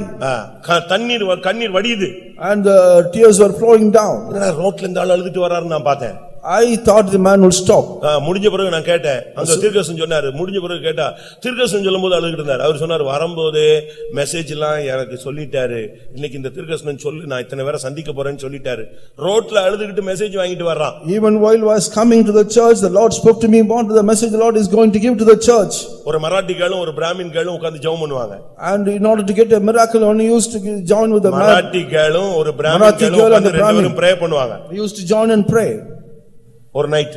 On night. இந்த பிள்ளை அவளுக்கு தீர்க்கதரிசனம் சொல்லுவா, அந்த பிள்ளை இவளுக்கு தீர்க்கதரிசனம் சொல்லுவா. And this girl will give a prophecy to her and she will also ஒரு அக்காவும் தங்கச்சியும் ஒரு பிரச்சனையில சிக்கிக்கிட்டாங்க. The elder sister and the younger sister got in a அவங்க கொஞ்சம் தூரம் போய் தான் அந்த இடத்துல போய் சில பிரச்சனைகளை ஃபேஸ் பண்ணனும். only to go to a certain extent they would face the ரெண்டு பேரும் அழுதுகிட்டே போறாங்க. நம்ம என்ன பண்றதுன்னு. அக்கா கூட பிறந்த அக்காவும் தங்கச்சி. and they are going by crying. நடந்துகிட்டே அழுதுகிட்டு போறாங்க. And they are walking and also crying. அட்டால்னா ஆவியில் நிறைஞ்ச அக்கா தீர்க்கதரிசனம் சொன்னா. And immediately the elder sister got to fill up the anointing and give a prophecy. எங்க ஃபேன் போட்டு இப்படி ஒரு ஆராதனையில அல்ல. Not below the fan in நடு ரோட்ல. And I mean the road. நான் உன்னோடு கூட இருக்கிறேன். I am in with you. தைரியமா இரு. Be bold. இன்னைக்கு நான் ஜெயத்தை கொடுப்பேன். I will give the victory today.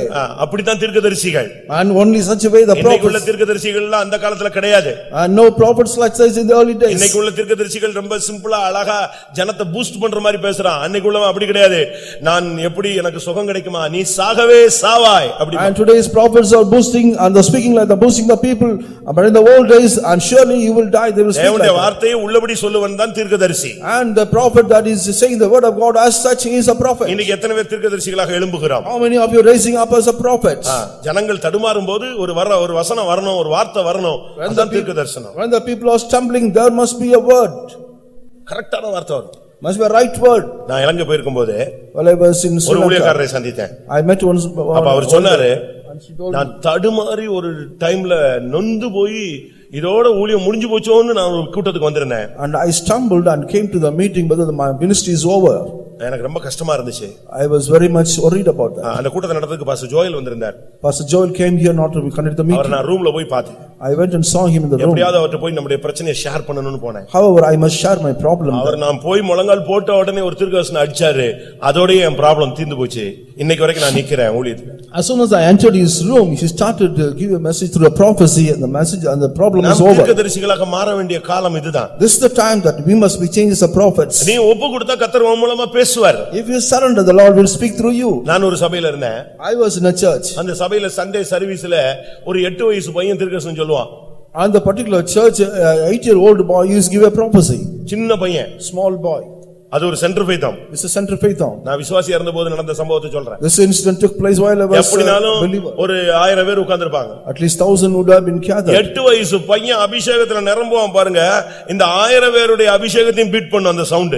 And he will fill in the spirit, he will stop all the 1000 people's anointing. தீர்க்க தரிசனம்னா வாயில எக்காலத்தை வைக்கணும். கிணத்துக்குள்ள இருந்துட்டு பேசுற மாதிரி பேசிட்டு பக்கத்துல உள்ளவனுக்கு கூட கேட்காம தீர்க்கதரிசனம் சொல்றதுக்கு அதுக்கு நீ சொல்ல வேண்டாம். And you need not tell a prophecy by giving a low voice. அந்த அபிஷேகம் வரும்போது whole church அப்படி ஆஃப் ஆயிடும். When the anointing comes, all the whole church will stop. அந்த 8 வயசு பையன் அடிப்பான் பாருங்க தீர்க்க தரிசனம். கத்தர் அங்க ஆள் இல்ல போல இருக்கு, அதனால அவனை வச்சு பேசியிருக்கேன். And 8-year-old boy used to talk like a big man. நம்ம கத்தர் தீர்க்கதரிசிகளாக நாம் மாறி இருக்கிறோமா? Whether we have changed as a prophets. வரணும். Come like this. அதுக்காக சனிக்கிழமை காத்திரு கூட்டத்துக்கு வரணும். Must come to tiring meeting. உங்களை நீங்க சுத்திகரிச்சுக்கணும். You must sanctify yourself. Miss ஆயிடுச்சுனா நைட் 10 மணி ஜெபத்துக்கு வரணும். You must come at 10 o'clock prayer. Night ஃபுல்லா உட்கார்ந்து ஜெபம் பண்ணணும். Throughout the night you have to pray. நீங்க கரெக்ட்டா தீர்க்கதரிசனம் அடிச்சீங்கன்னா பாட்டு ஒத்து வரும், தீர்க்கதரிசனம் ஒத்து வரும், மெசேஜ் ஒத்து வரும், ஜனங்களுக்கு ஒரு எழுப்புதல் உண்டாயிடும். When you give the right prophecy, the songs and also testimony, the message will come automatically. வேதம் சொல்லுகிறது, நான் தீர்க்கதரிசிகளை எழும்ப பண்ணுவேன், அவர்களுடைய வார்த்தையை நீங்கள் கேளுங்கள். The word of God says, I will raise up the prophets and you hear his word. ஒன்று நீ தாயாய் எழும்புவது. First of all you must bear as a இரண்டாவது நீ ஆசாரியனாய் எழும்புவது. Secondly you must rise up as a priest. மூன்றாவது நீ ஒரு தீர்க்கதரிசியாய் எழும்புவது. Thirdly you must rise up as a prophet. மறுபடியும் Amos 2:11 பார்த்தால், உங்களில் அநேகரை நான் நசரேயர்களாய் எழும்ப பண்ணுவேன். And 2:11 Amos says that I will make many of you as a Nazarene. நசரேயன் என்பது பழைய ஏற்பாடோடு முடிந்து விட்டது என்று நாம் எண்ணிவிடக் கூடாது. And we should not think Nazarene is over in the Old Testament. நசரேய விரதம்ங்கிறது ஒரு பிரதிஷ்டையின் விரதம். And Nazarite is a அது ஒரு பிரதிஷ்டை. is a consecration. அது ரொம்ப முக்கியமானது. It's very important. ஒரு தேவனுடைய பிள்ளைங்க சொல்லுகிறவன் அவன் ஒரு பிரதிஷ்டைக்கு உட்பட்டவன். A child of God is only with the consecration. நாம் எல்லாரும் நசரேயர்களாக எழும்ப வேண்டிய டைம் வந்து விட்டது. The time has come that we must rise up as உங்களில் அநேகரை நான் நசரேயர்களாக எழும்ப பண்ணுவேன். And I will raise you many of you as a பிரதிஷ்டை உள்ள விசுவாசிகள் ஊழியர்கள் நமக்கு தேவை. We need the consecrated ministers as well as the believers. மற்ற ஊழியத்துக்கும் நம்ம ஊழியத்துக்குள்ள வித்தியாசமே பிரதிஷ்டை தான். And the difference of other work and our work is only the consecration. அவங்களும் ஃபீல்ட் வொர்க் பண்றாங்க, நாமளும் ஃபீல்ட் வொர்க் பண்றோம். They do the field work, we also do the field work. ஆனா அவங்களுடைய லைஃப் ஸ்டைல் வேற, நம்ம ஸ்டைல் வேற. But their lifestyle is different, our life is different. அதே போல நம்ம மற்ற சபை விசுவாசிகளுக்கும் நம்ம சபை விசுவாசிகளுக்கும் லைஃப் ஸ்டைல்ல வித்தியாசம் இருக்கு. அது ஒண்ணே ஒண்ணுதான், பிரதிஷ்டை தான். And there is difference between the lifestyle for other believers and other church believers and our believers because of consecration. இந்த பிரதிஷ்டையில நீ எழும்பி நிக்கணும். And with this consecration you must rise up and stand. நம்ம எல்லாரும் போல வேஷம் போட முடியாது. We cannot be fashioned like other people. உலகத்துக்கு ஒத்த வேஷம் போட முடியாது. And we cannot put on the fashions of the world. தேவபக்தியின் வேஷத்தை தரித்து அதன் பலனை மறுதலிக்க முடியாது. And we cannot deny the power of God by putting on the fashions of நமக்கு this சில world. பிரதிஷ்டைகள் தேவை. We need certain consecrations. நகையை கலத்துவது ஒரு பிரதிஷ்டை. And taking out, removing the jewels is a consecration. அதாவது மருந்து எடுக்காம இருக்கிறது அது ஒரு மனுஷனுடைய பிரதிஷ்டை. And there is another consecration for another man. அது அவங்களுடைய தனிப்பட்ட பிரதிஷ்டை. That is a consecration of each one of them. ஒரு சிலர் செருப்பே போட மாட்டாங்க. Some people will not wear the chappals.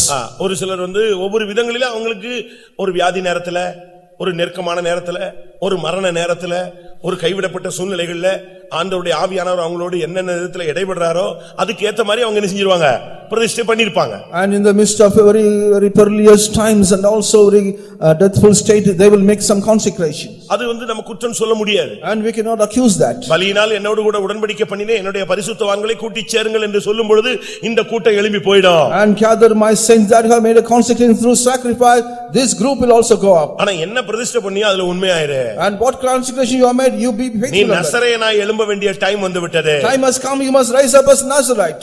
ஆனா பைபிள்ல கீழ உள்ள வசனம் படிச்சு பாத்தீங்கன்னா பரிதாபமா இருக்கும். நசரேயர்களுக்கு அவர்கள் திராட்சரசத்தை குடிக்க கொடுத்தார்கள். And for them the Nazarite they give the wine to drink. பிரதிஷ்டையை உடைக்க கூடாது. You should not break the consecration. மற்றவருடைய தீர்மானத்தை நீ உடைக்க கூடாது. You should not break the others' decisions. ஊழியக்காரனுடைய பிரதிஷ்டையை விசுவாசிகள் உடைக்க கூடாது. And you should not break the consecration of the workers. விசுவாசிகளுடைய பிரதிஷ்டையை ஊழியர்கள் உடைக்க கூடாது. And the workers should not break the consecration of the believers. ஒருத்தர் ஒவ்வொருடைய பிரதிஷ்டையை நீங்கள் உடைக்க கூடாது. Each one of you should not break the consecration of others. சரியான விதத்திலே உங்களுடைய நசரேய விரதத்தை நீங்கள் காப்பாற்ற வேண்டும். And you must preserve the Nazarite in a right way. அது ஒரு பெரிய subject. That's a great subject. அது தேவைப்படும்போது நாம் பார்க்கலாம். When it's needed we can look into that. அவனுடைய நசரேயனுக்கு பல பிரதிஷ்டைகள் இருக்கு. There are many consecrations for the Nazarite. ஒரு சிலர் ஒவ்வொரு விதத்துக்குள்ளே தங்களை உட்படுத்திக் கொள்வார்கள். And some people will put themselves in the right place. சில நசரேயர்கள் வந்து சாகிற வரைக்கும் நசரேயர்கள். And for certain Nazarite, they will be Nazarite until death. ஒரு சில நசரேயர்கள் அப்படி அல்ல, ஒரு குறிக்கப்பட்ட காலம் வரைக்கும் நசரேயர்கள். And some people are Nazarite for appointed time. நான் திரும்பவும் சொல்றேன். I want to repeat it. Part time நசரேயர்கள் இருக்காங்க, ஃபுல் டைம் நசரேயர்கள் இருக்கிறார்கள். There are part-time Nazarite as well as full time Nazarites. ஒரு டைம் வரைக்கும் அவங்க அப்படி இருந்துட்டு அந்த அதுக்கு பிறகு சாதாரண மனுஷங்களா மாறிடுவாங்க. They will be as a Nazarite for little time at appointed time. Again they will become ordinary. பிறந்ததிலிருந்து முடிவு வரை நசரேயனாய் இருக்க வேண்டியவன். And there is another man that is who is right from his birth till his death. அவருடைய பிரதிஷ்டை உடைந்தபோது அவனுடைய வாழ்வு எவ்வளவு கேவலமாய் போனது என்று நமக்கு தெரியும். We know very well as soon as he broke all the consecration what kind of thing was உன்னுடைய கடந்த கால வீழ்ச்சிக்கு காரணம் உன்னுடைய பிரதிஷ்டையை நீ உடைத்தது. And the last time the fall of your reason is உன்னுடைய தெய்வீகத்தை நீ இழந்து போனதுக்கு காரணம் நீ பண்ண பிரதிஷ்டைகளை அநேகத்தை நீ விட்டு விட்டாய். Because you lost all the consecration because of this loss of divinity. சாமுவேலை குறித்து நீங்கள் படிச்சு பாத்தீங்கன்னா அவனும் ஒரு நசரேயன். And when you see about Samuel, he is also Nazarite. சாகும் வரை தன்னுடைய பிரதிஷ்டையை நஷ்டப்படுத்த அவன் இடம் கொடுக்கவில்லை. He did not give room so that he can lose all the Nazarite till his death. நம்மில் எத்தனை பேர் நசரேயர்களாக எழும்புகிறோம்? How many of you are rising up a Nazarite? நசரேயனுக்கு சில பிரமாணம் இருக்கு. There are certain laws for Nazarites. சில காரியத்தை தொட்டா தீட்டு. If it such this is defiled. தலையில முடியை எடுத்து சவரகன் கத்தி பட்டுட்டா தொலைஞ்சது. The razor is put on the head is defiled. திராட்சரச சம்பந்தப்பட்ட ஏதாவது குடிச்சிட்டா தின்னுட்டா முடிஞ்சது. If anything is drink about the wine it is finished. சாவு பக்கத்துல போயிட்டாலே முடிஞ்சது. When you go very near to the death it's finished. இப்படி சில பிரதிஷ்டைகள் அவனுக்கு இருந்தது. Such kind of certain laws and consecrations. நீங்க அப்படி ஏதாவது பிரதிஷ்டை பண்ணிருக்கீங்களா? Have you consecrated like this? உங்களுடைய விசுவாச வாழ்க்கைக்காக, and for your faithful life, உங்களுடைய பரிசுத்த வாழ்க்கைக்காக, for the life of holiness, உங்களுடைய ஜெப வாழ்க்கைக்காக, for the life of prayer, உங்களுடைய ஆவிக்குரிய வாழ்க்கைக்காக, for your spiritual life, உங்களுடைய தெய்வீகத்திற்காக, for your divinity spiritual life. நீங்கள் எத்தனை பேர் உங்களை நீங்கள் பிரதிஷ்டைக்கு உட்படுத்தி இருப்பீர்கள்? How many of you put yourself in the consecration? Bible படிக்கிறேன்னு சொன்னீங்க, அதையாவது ஒழுங்கா செய்ய. And you made a consecration to read the word of God. You do it right. உபவாசம் எடுப்பேன்னு சொன்னீங்க, அதையாவது உருப்படியா செய்ய. And you are consecrated to be fast for one time. You pay faithful. ஒழுங்கா கூட்டத்துக்கு வருவேன்னு சொன்னீங்க, அதையாவது உருப்படியா செய்ய. You will be regular to the meetings. You do that at least that. அப்படி வந்தா 9 மணிக்காவது வா. At least you come to 9 o'clock. 11:15க்கு வராதே. Do not come at 11:15. தயவு செய்து நான் சொல்றதை யாரும் தப்பா விளங்கிர கூடாது. லேட்டா வந்தவங்க எல்லாம் ஐயோ என்னைய தான் சொல்லிட்டாரு உன்னைய தான் சொல்லிட்டாரு அதனால நான் வரவே மாட்டேன்னு ஓடக்கூடாது. உன்னைய தேவன் விடவும் மாட்டார். Do not misunderstand about my saying that you have said you and me, but Lord will not leave you. 3 hours அந்த டைம் நீங்க ஸ்பெண்ட் பண்ணுங்க, கர்த்தருக்காக ஒப்பு கொடுங்க. 3 hours you surrender for the sake of the Lord. ஒரு சின்ன பிரதிஷ்டை பண்ணாலும் அதுல உண்மையா இருந்து பழகுங்க. If you make a small consecration you be faithful on that. கொஞ்சத்தில் உண்மையா இருந்தால் உன்னை அநேகத்தில் நான் அதிகாரியாய் வைப்பேன். If you are faithful in the little thing I will make you a master in many things. புலம்பல் 4ஆம் அதிகாரம் 7ஆம் வசனம் என்ன சொல்லுகிறது? What is the lamentation for ஒரு நசரேயனுடைய தன்மை என்ன? What is the nature of Nazarite? புலம்பல் 4:7 4:7 of lamentation. அவளுடைய நசரேயர் உறைந்த மலையை பார்க்கிலும் சுத்தமும் பாலை பார்க்கிலும் வெண்மையும் பவளத்தை பார்க்கிலும் சிவப்பும் இந்திர நீலத்தை பார்க்கிலும் மேனியுமாய் இருந்தார்கள். Her Nazarites were purer than snow, they were whiter than milk, they were more ruddy in body than rubies, their polishing was as of sapphire. அவங்க எப்படிப்பட்டவர்கள்? What kind of people they were? உறைந்த மலையை பார்க்கிலும் சுத்தமானவர்கள். And they were whiter than the snow. உன்னுடைய பிரதிஷ்டை உன்னை சுத்தமாய் மாற்ற வேண்டும். Your consecration should be made as a purer. அடுத்து பாலை பார்க்கிலும் வெண்மை. Nextly whiter than milk. உன்னுடைய வாழ்க்கை ஒரு பரிசுத்தமான ஒரு தெய்வீக தன்மைக்குள்ளே வர வேண்டும். And your life should come in all divinity and holiness. நீ ஒரு மீட்கப்பட்டவன், சிவப்பாய் மாற வேண்டும். And you are a redeemed person, you must make us a ruddy. இப்படிலாம் பல விதங்கள் சொல்லப்பட்டிருக்கிறது. Like that in many ways it is mentioned. பிரதிஷ்டை தான் உன்னுடைய லைஃப் ஸ்டைல மாத்தும். Only a consecration change your lifestyle. பிரதிஷ்டை இல்லனா உன்னுடைய லைஃப் மாறாது. If you do not have the consecration you will not have the life. உன்னுடைய சாப்பாட்டுல ஒரு பிரதிஷ்டை இருக்கணும். You need a consecration. உன்னுடைய Dressல ஒரு பிரதிஷ்டை இருக்கணும். In your dress you need a consecration. உன்னுடைய தூக்கத்துல ஒரு பிரதிஷ்டை இருக்கணும். In your sleep you need a consecration. நீங்க பைபிள்ல படிச்சு பாருங்க. You just read the word of God. எலியாவை எப்படி கண்டுபிடிக்கிறது? How can I see Elijah? எலியாவை எப்படி கண்டுபிடிக்கிறது? How can I see Elijah? அவன் போட்டுக்கிற Dress தான். Only through his dress. ஒரு ராஜாவுக்கு வேலைக்காரன் போகும்போது இவன் ஒரு தீர்க்கதரிசனம் சொல்லி அனுப்பினான். While he was going with the servant he told a prophecy. அவன் கேட்டா யார் இத சொன்னது? And who did say about பேர் தெரியல. Not அப்ப அவன் என்ன Dress போட்டுறான்? What kind of dress he அப்ப அவன் சொல்றான் இந்த Dress போட்டுறார். அப்ப அவன் யாரு? Eliada. And he put such kind of dress that means that he is Elijah. யோவான் ஸ்நானகனுக்கு ஒரு அடையாளம் இருந்தது. But John the Baptist he had a sign. அவனுடைய dress. Dress. அவனுடைய சாப்பாடு எப்படி இருந்தது? What was his meal? வெட்டுக்கிளியும் காட்டுத்தேனும். Only the wild honey and the ஒரு grasshopper. தீர்க்கதரிசியை கர்த்தர் கூப்பிட்டு சொன்னாரு, And calling one prophet, he said, நான் சொல்ற வரைக்கும் நீ ஒரு ஒன் சைடா தான் படுக்கணும்னாரு. and as long as I say, you must stay on side only. படுக்கிறதுல கூட நீ ஒன் சைடா படுக்கணும்னு ஒரு கட்டளை கொடுத்தாரு ஒரு இடத்துல. He gave a commandment that you should lie down only one side. ஒரு ஹின் அளவு தான் நீ இன்னைக்கு தண்ணி இத்தனை நாள் தண்ணி குடிக்கணும்னாரு. You must drink only through the amount of water is what I say. சும்மா காலையில எலும்புல இருந்து அரவை மிஷின் மாதிரி தின்னுகிட்டே இருந்தா பரலோகத்துக்கு கொண்டு விடுவாரா? Right from the early morning rising up, keep on eating means the Lord take you to heaven. அது வாட்டுக்கு தின்னுட்டே இருக்குது. Always eating. ஜெயமே கிடையாது. There is no victory. ஃபாஸ்டிங்கா செத்து விடுவானே. And I will die if I take fasting. அப்படி இல்ல பிரியமானவர்களே. Not like that. சாப்பாட்டுல உனக்கு ஒரு ஜெயம் இருக்கணும். You need a victory in your meals. தூக்கத்துல ஒரு ஜெயம் இருக்கணும். You need a victory in your sleep. உன்னுடைய Dressல உனக்கு ஒரு ஜெயம் இருக்கணும். You need a victory in your dress. எல்லாத்துலயும் உனக்கு ஒரு ஜெயம் வேணும். அதுக்கு பேர் தான் ஜெய ஜீவியம். In all matters you need a victory, that's called a victorious life. தூக்கத்தை ஜெயிக்காதவன பரலோகத்துல கொண்டு போய் விட்டா என்ன ஆகுறது? And what will happen if you take the person you are not get சாப்பாட்டை ஜெயிக்கணும். you must overcome the means. Dressல ஒரு ஜெயம் வேணும். And you must overcome the dress. இஷ்டத்துக்கு உடுத்திட்டு போறதுக்கு இது ஒண்ணும் கேட் வாக்கோ இல்ல ஃபேஷன் ஷோவோ கிடையாது. It is not a fashion show dressing as you like. நல்லா புரிஞ்சுக்கங்க சத்தியத்தை. And clear understand the truth. நீ ஒரு நசரேயன். You are a Nazarite. கர்த்தரின் பொய்யமே நீ ஒரு தாய். Oh arm of the Lord, you are a mother. கர்த்தரின் பொய்யமே நீ ஒரு ஆசாரியன். Oh arm of the Lord, you are a priest. கர்த்தரின் பொய்யமே நீ ஒரு தீர்க்கதரிசி. Oh arm of the Lord, you are a prophet. கர்த்தருடைய பொய்யமே நீ ஒரு நசரேயன். Oh arm of the Lord, you are a Nazarite. நியாயாதிபதிகள் 3ஆம் அதிகாரம் 9ஆம் வசனம். 3:9 of Judges. நியாயாதிபதிகள் 3ஆம் அதிகாரம் 9ஆம் வசனம். Judges 3:9. இஸ்ரவேல் புத்திரர் கர்த்தரை நோக்கி கூப்பிட்ட போது கர்த்தர் இஸ்ரவேல் புத்திரரை ரட்சிக்கும்படி காலேபின் தம்பியான கேனாசுடைய குமாரனாகிய ஒத்னியேல் என்னும் ஒரு இரட்சகனை அவர்களுக்கு எழும்ப பண்ணினார். And when the children of Israel cried unto the Lord raised up a deliverer to the children of Israel, who delivered them, even Othniel the son of Kenaz, Caleb's younger brother. இங்கே ஒத்னியேல் என்கிற ஒரு இரட்சகனை எழும்ப பண்ணினார். The Lord made him to raise up Othniel, a deliverer. நாம் ஒவ்வொருவரும் இரட்சகர்களாக எழும்பணும். And each one of you should become raised up. சத்தியம் கேட்டிருப்பீங்க, இயேசு ஒருவரே இரட்சகர். And you would have heard about the message that Jesus is a deliverer. அவர் உலக இரட்சகர். And he is the savior of this world. அப்படிதானே? யோவான் 4ஆம் அதிகாரம் அவர் உலக இரட்சகர். And he is the savior of this world. நீ மதுரை இரட்சகனாக வரணும். You must become a savior of Madurai. 4:42. அந்த ஸ்திரியை நோக்கி உன் சொல்லி நிமித்தமல்ல அவருடைய உபதேசத்தை நாங்களே கேட்டு அவர் மெய்யாய் கிறிஸ்துவாகிய உலக இரட்சகர் என்று அறிந்து விசுவாசிக்கிறோம். மெய்யாய் கிறிஸ்துவாகிய உலக இரட்சகர். And surely he is the deliverer and he is the savior of this world. அவர் உலக இரட்சகர். நீ இருக்கிற இடத்துக்கு நீ ஒரு இரட்சகனாக மாறணும். And he is the savior of the world, but you must become the savior of the place where you are. ஒத்னியேலை கர்த்தர் அந்த நாட்களிலே இரட்சகனாக எழும்ப பண்ணினார். The Lord made Othniel to be a deliverer in those days. இரட்சகனுடைய வேலை என்ன? What is the occupation? ஜனத்துக்காய் யுத்தம் பண்ணுவது. To fight for the people. ஜனத்துக்காய் ஜெபிப்பது. To pray for the people. ஜனத்துக்காய் போராடுவது. And to strive for the people. ஜனத்தை விடுவிப்பது. And to deliver the people. ஜனத்தை துஷ்டனுடைய கையிலிருந்து நீங்களாக்குவது. And to take away the people from the wicked's hand. நியாயாதிபதிகள் 3:15. 3:15 of Judges.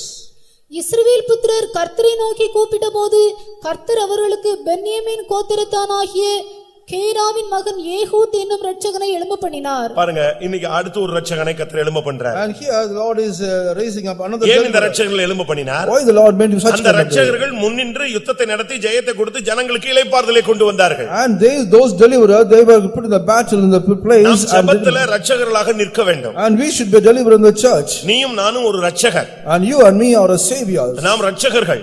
And we are deliverers. கர்த்தர் இந்த தேசத்துக்கு நம்மை ஒரு இரட்சகர்களாக ரட்சிக்க கூடியவர்களாக கர்த்தர் நம்மை மாற்றி வைத்திருக்கிறார். The Lord has changed us as a people of deliverer in this land. ஏசாயா 19ஆம் அதிகாரம் 20ஆம் வசனத்தை பார்க்கும் பொழுது in 19:20 of Isaiah, when we see that இரட்சகர்களை கர்த்தர் எழும்ப பண்ணும்போது என்ன நடக்கும்? What will happen when the Lord made such kind of people? அவர்களுக்கு ஒரு இரட்சகனையும் ஒரு பலவானையும் அனுப்பி அவர்களை விடுவிப்பார். And he will deliver the people by raising up as deliverer. ஜெபத்தினால உபவாசத்தினால ஜனங்களை விடுவிப்பவன் ஒரு இரட்சகன். Through prayer and fasting, a people making the deliverer and he is a deliverer. இன்றைக்கு எத்தனை பேர் அப்படிப்பட்ட ஊழியத்தை நாம் செய்கிறோம்? How many of you are doing such kind of ministry?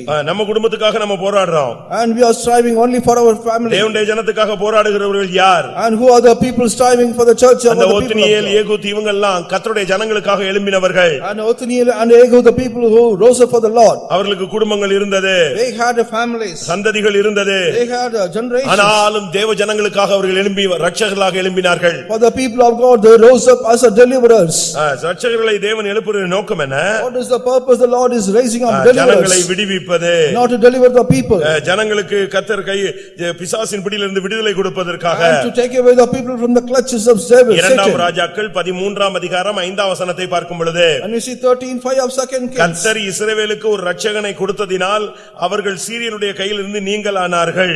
Because the Lord gave them deliverers, they were able to deliver from the people of God. ஆனபடியால் இஸ்ரவேல் ஜனங்கள் முன்போல் இளைப்பாறுதலோடு கூடாரங்களில் தங்கி இருந்தார்கள். And only because of these the people have the Israel were in the state of மதுரைக்கு நீ ஒரு Ratchagan. for the Madurai you are another. நீ இருக்கிற கிராமத்துக்கு நீ ஒரு Ratchagan. The place where the world village நீ you are வேலை deliverer. பார்க்கிற இடத்துல நீ ஒரு Ratchagan. And in the appointed place you are நீ deliverer. ஊழியம் செய்கிற இடத்துல நீ ஒரு Ratchagan. The place where you are ministering you are a deliverer. நீ ரட்சகனாய் மாறினாதான் சீயோனுக்கு போய் சேர முடியும். Only when you become as a deliverer you can reach நீ Zion. ரட்சகனாய் மாறினாதான் எருசலேமிலே கால் வைக்க முடியும். Only when you become a deliverer you can step into the New Jerusalem. ஓபதியா 21ஆம் வசனத்தை பார்க்கும் பொழுது Obadiah chapter 21ஆம் வசனம் 21 of Obadiah. ஓபதியானா ஒரே அதிகாரம் தான். வாசிங்க. ஏசாவின் பர்வதத்தை நியாயம் தீர்ப்பதற்காக இரட்சகர்களே சீயோன் பர்வதத்தில் வந்தேறுவார்கள். ஏசாவின் பர்வதத்தை நியாயம் தீர்க்க இரட்சகர்கள் எங்க வந்து ஏறுவார்கள்? சீயோன் பர்வதத்தில் வந்து ஏறுவார்கள். And deliverer will come rise up from the mountain. இரட்சகர்களுக்கு மாத்திரமே ஊழியத்துல இருந்தாலும் சபையில இருந்தாலும் ரட்சகர்கள் மட்டும்தான் சீயோனுக்கு எருசலேமுக்கு வந்து சேர முடியும். And only the deliverers can reach up to Zion and Jerusalem. எல்லாரும் கண்களை மூடுவோம். Close your eyes. நீங்கள் கர்த்தருடைய புயமா எழும்புங்கள். And you rise up as the arm of the Lord. மறுபடியும் சத்துரு உன்னை கண்டு நடுங்க வேண்டும். And again the enemy should pride about you. மறுபடியும் நீ ஜெபிக்கும் பொழுது பிசாசு ஓட வேண்டும். Again when you pray the Satan will மறுபடியும் நீ flee. உன்னுடைய பிரதிஷ்டைக்குள் வர வேண்டும். Again you must come into your consecration. மறுபடியும் கர்த்தருடைய வார்த்தையை நீ பேச வேண்டும். Again you must speak the word of God. மறுபடியும் உன்னுடைய பரிசுத்த வாழ்க்கையை நீ காத்துக்கொள்ள வேண்டும். Again you must preserve the life of holiness. மறுபடியும் பெலிஸ்தர்கள் உன்னை கண்டு நடுங்க வேண்டும். Again the Philistines should tremble about you. இன்னைக்கு எத்தனை பேர் கர்த்தருடைய புயமா எழும்ப போகிறீர்கள்? How many of you going to rise up as the arm of the Lord? அப்படி எழும்பினால் நாம் சீயோனை எருசலேமை வந்து சந்திக்க முடியும். And if you rise up like this we can meet Zion and Jerusalem. எழும்பு எழும்பு பெலன்கொள் கர்த்தருடைய புயமே பூர்வ நாட்களைப் போல எழும்பு. Awake awake oh the child of God, you rise up as ancient days. இந்த கூட்டத்திலே கர்த்தர் अनेகரை தாயாய் மாற்ற போகிறார். In this meeting Lord is going to change many people as अनेகரை a ஆசாரியர்களாக எழும்ப பண்ண mother. போகிறார். Lord is going to make many people as a priest. अनेகரை நசரேயர்களாக எழும்ப பண்ண போகிறார். And going to make us deliverers.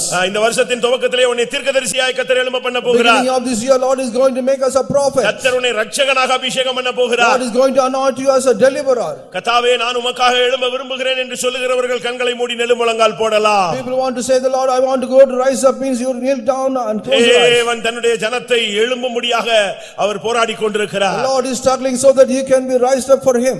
நீ என்றைக்காக கர்த்தருக்காக எழும்பி கிரியை செய்ய போகிறாய்? When you are going to rise up for the Lord and work.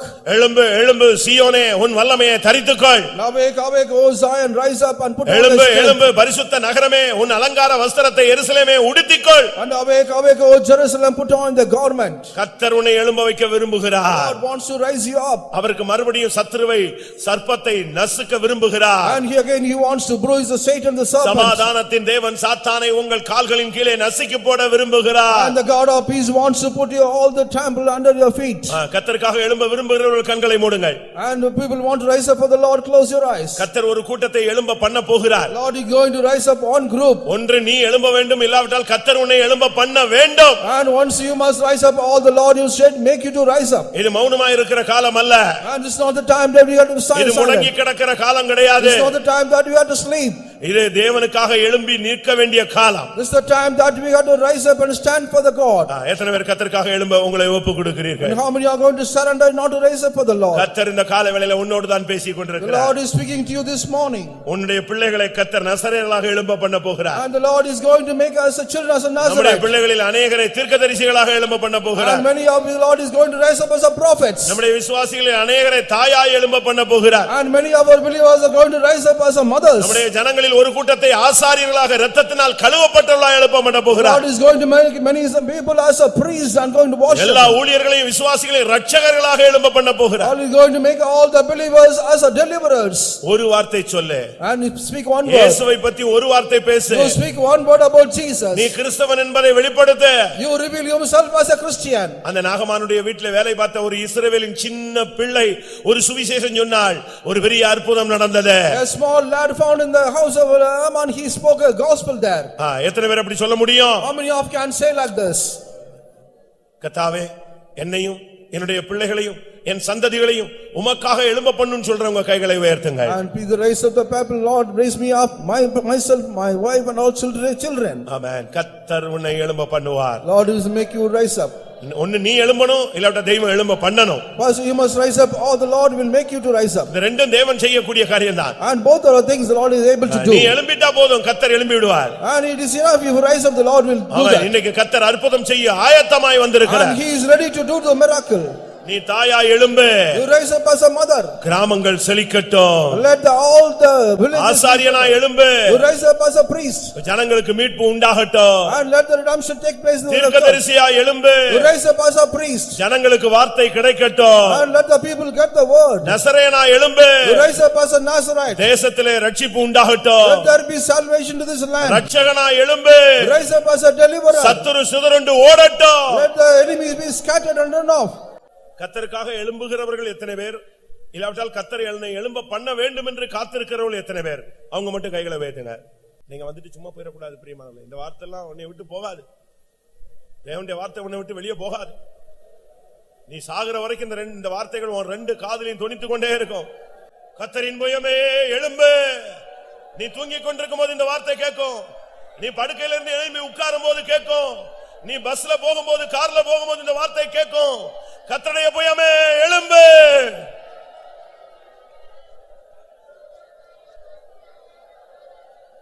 வாயை திறந்து கேளுங்க. கர்த்தாவே என் பிள்ளைகளை நசரேயர்களாக எழும்ப பண்ணும். என் பிள்ளைகளை தீர்க்கதரிசிகளாக எழும்ப பண்ணும். என் பிள்ளைகளை ஆசாரியர்களாக எழும்ப பண்ணும். என் பிள்ளைகளை ரட்சகர்களாக எழும்ப பண்ணும். கிராம ஊழியத்தை கர்த்தர் உன் கையில் கொடுத்திருந்தார். கிராமங்களை குறித்த ஒரு தரிசனம் உனக்கு இருந்தது. கிராமத்தை குறித்த சில வெளிப்படுத்தல்கள் இருந்தது. கிராமத்துக்காக ஜெபிக்கும்படியாக நீ சில வருடங்களுக்கு முன்பாக ஏவப்பட்டிருந்தாய். ஆனால் நீயோ அதை அலட்சியம் பண்ணிவிட்டாய். இன்றைக்கு உனக்கு ஒரு வாய்ப்பு. இந்த வார்த்தை உனக்காக மறுபடியும் பேசப்படுகிறது. நான் உன்னை எழும்ப பண்ணுகிறேன். கிராமங்களுக்கு செல்லுங்கள். கர்த்தருடைய வார்த்தையை சொல்லுங்கள். நீங்கள் போனால் போதும், அற்புதம் நடக்கும். நீ கால் வைத்தால் வீடுகளில் கிராமங்களில் பிசாசுகள் ஓடும். கர்த்தர் இன்றைக்கு உனக்கு ஒரு அபிஷேகத்தை தருகிறார். உன்னை எழும்ப பண்ணுகிறவர் கர்த்தர் அல்லவா? ஹல்லேலூயா, ஹல்லேலூயா. ஆம், யாராவது செய்யட்டும், யாராவது போகட்டும், என்னை விட்டுருங்கன்னு சொல்லாத. உன்னுடைய பிரதிபலன் இன்னொருத்தனுக்கு போயிடும். உன் கிரீடம் இன்னொருத்தன் எடுத்துட்டு போயிடுவான். உனக்குள்ளதை பற்றி கொண்டிரு. உனக்குரியதை விட்டு விடாதே. உனக்குரிய ஒரு ஊழியம் உண்டு. உனக்குரிய ஒரு பிரதிபலனும் உண்டு. ஹல்லேலூயா. ஆமென், ஆமென், ஆமென், ஆமென், ஆமென்.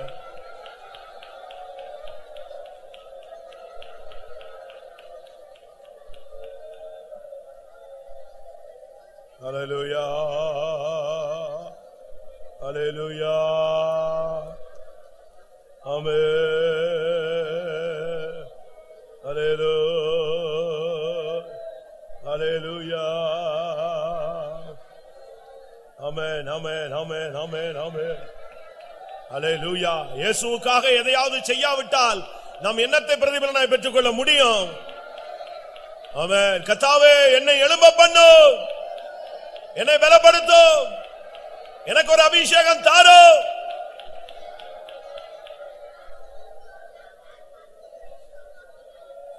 ஹல்லேலூயா ஹல்லேலூயா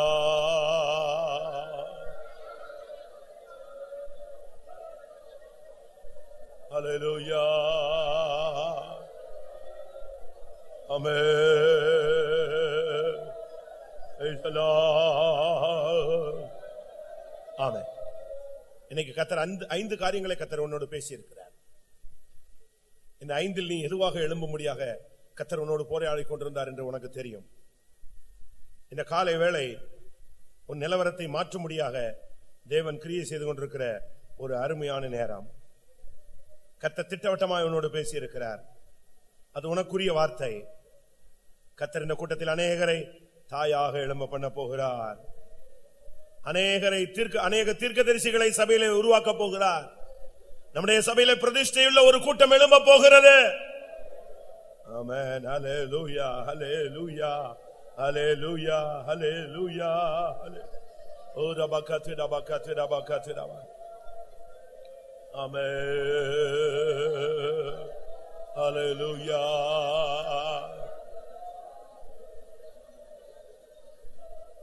Hallelujah.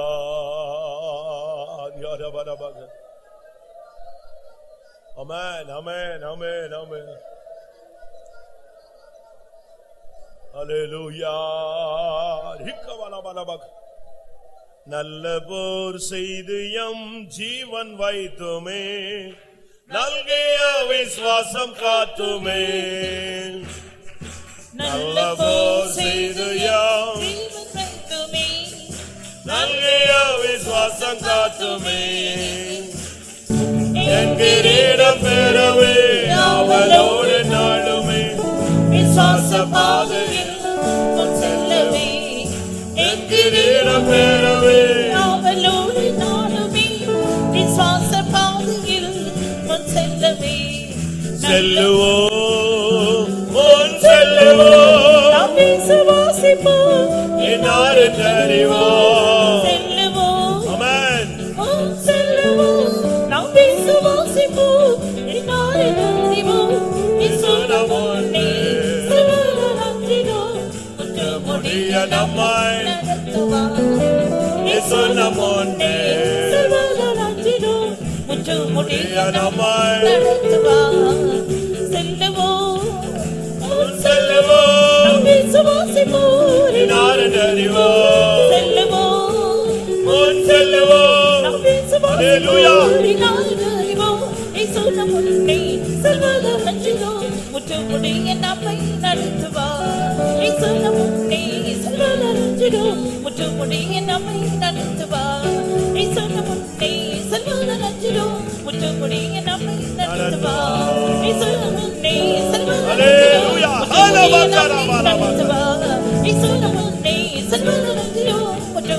தெபொராளுக்குள்ள இறங்கின அந்த வல்லமை நமக்குள்ள இறங்கணும்.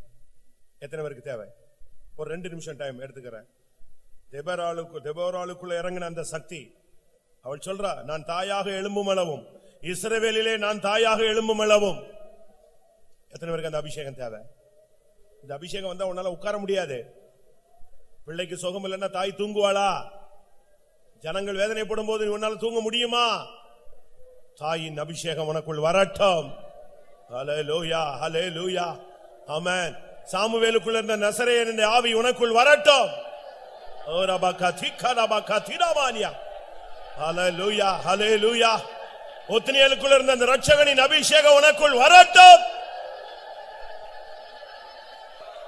ஆமென் ஆமென். ஆம். ஏன் கர்த்தர் இந்த வார்த்தைகளை நம்மோடு பேசுகிறார்?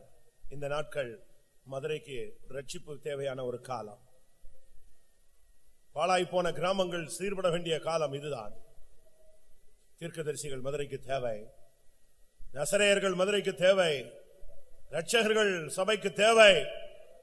கர்த்தர் இந்த கூட்டத்தில் அநேகரை முத்திரித்திருக்கிறார் என்று நான் விசுவாசிக்கிறேன். ஏனென்றால் தேவனுடைய வார்த்தை அந்தந்த ஆளுக்கு நேரம் ரீச் ஆயிருக்கும்.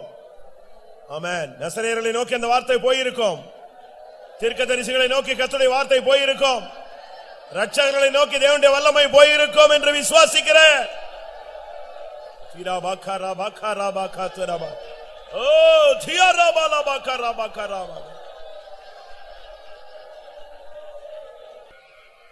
பூர்வ நாட்களைப் போல எழும்பும்படியாக கர்த்தருடைய வார்த்தை நமக்காக வந்தபடினால் ஸ்தோத்திரம் பண்ணுவோம். நாம் எவ்விதம் எழும்ப வேண்டும் என்பதை குறித்து கர்த்தர் நம்மோடு இடைப்பட்டபடினால் ஸ்தோத்திரம் பண்ணுவோம்.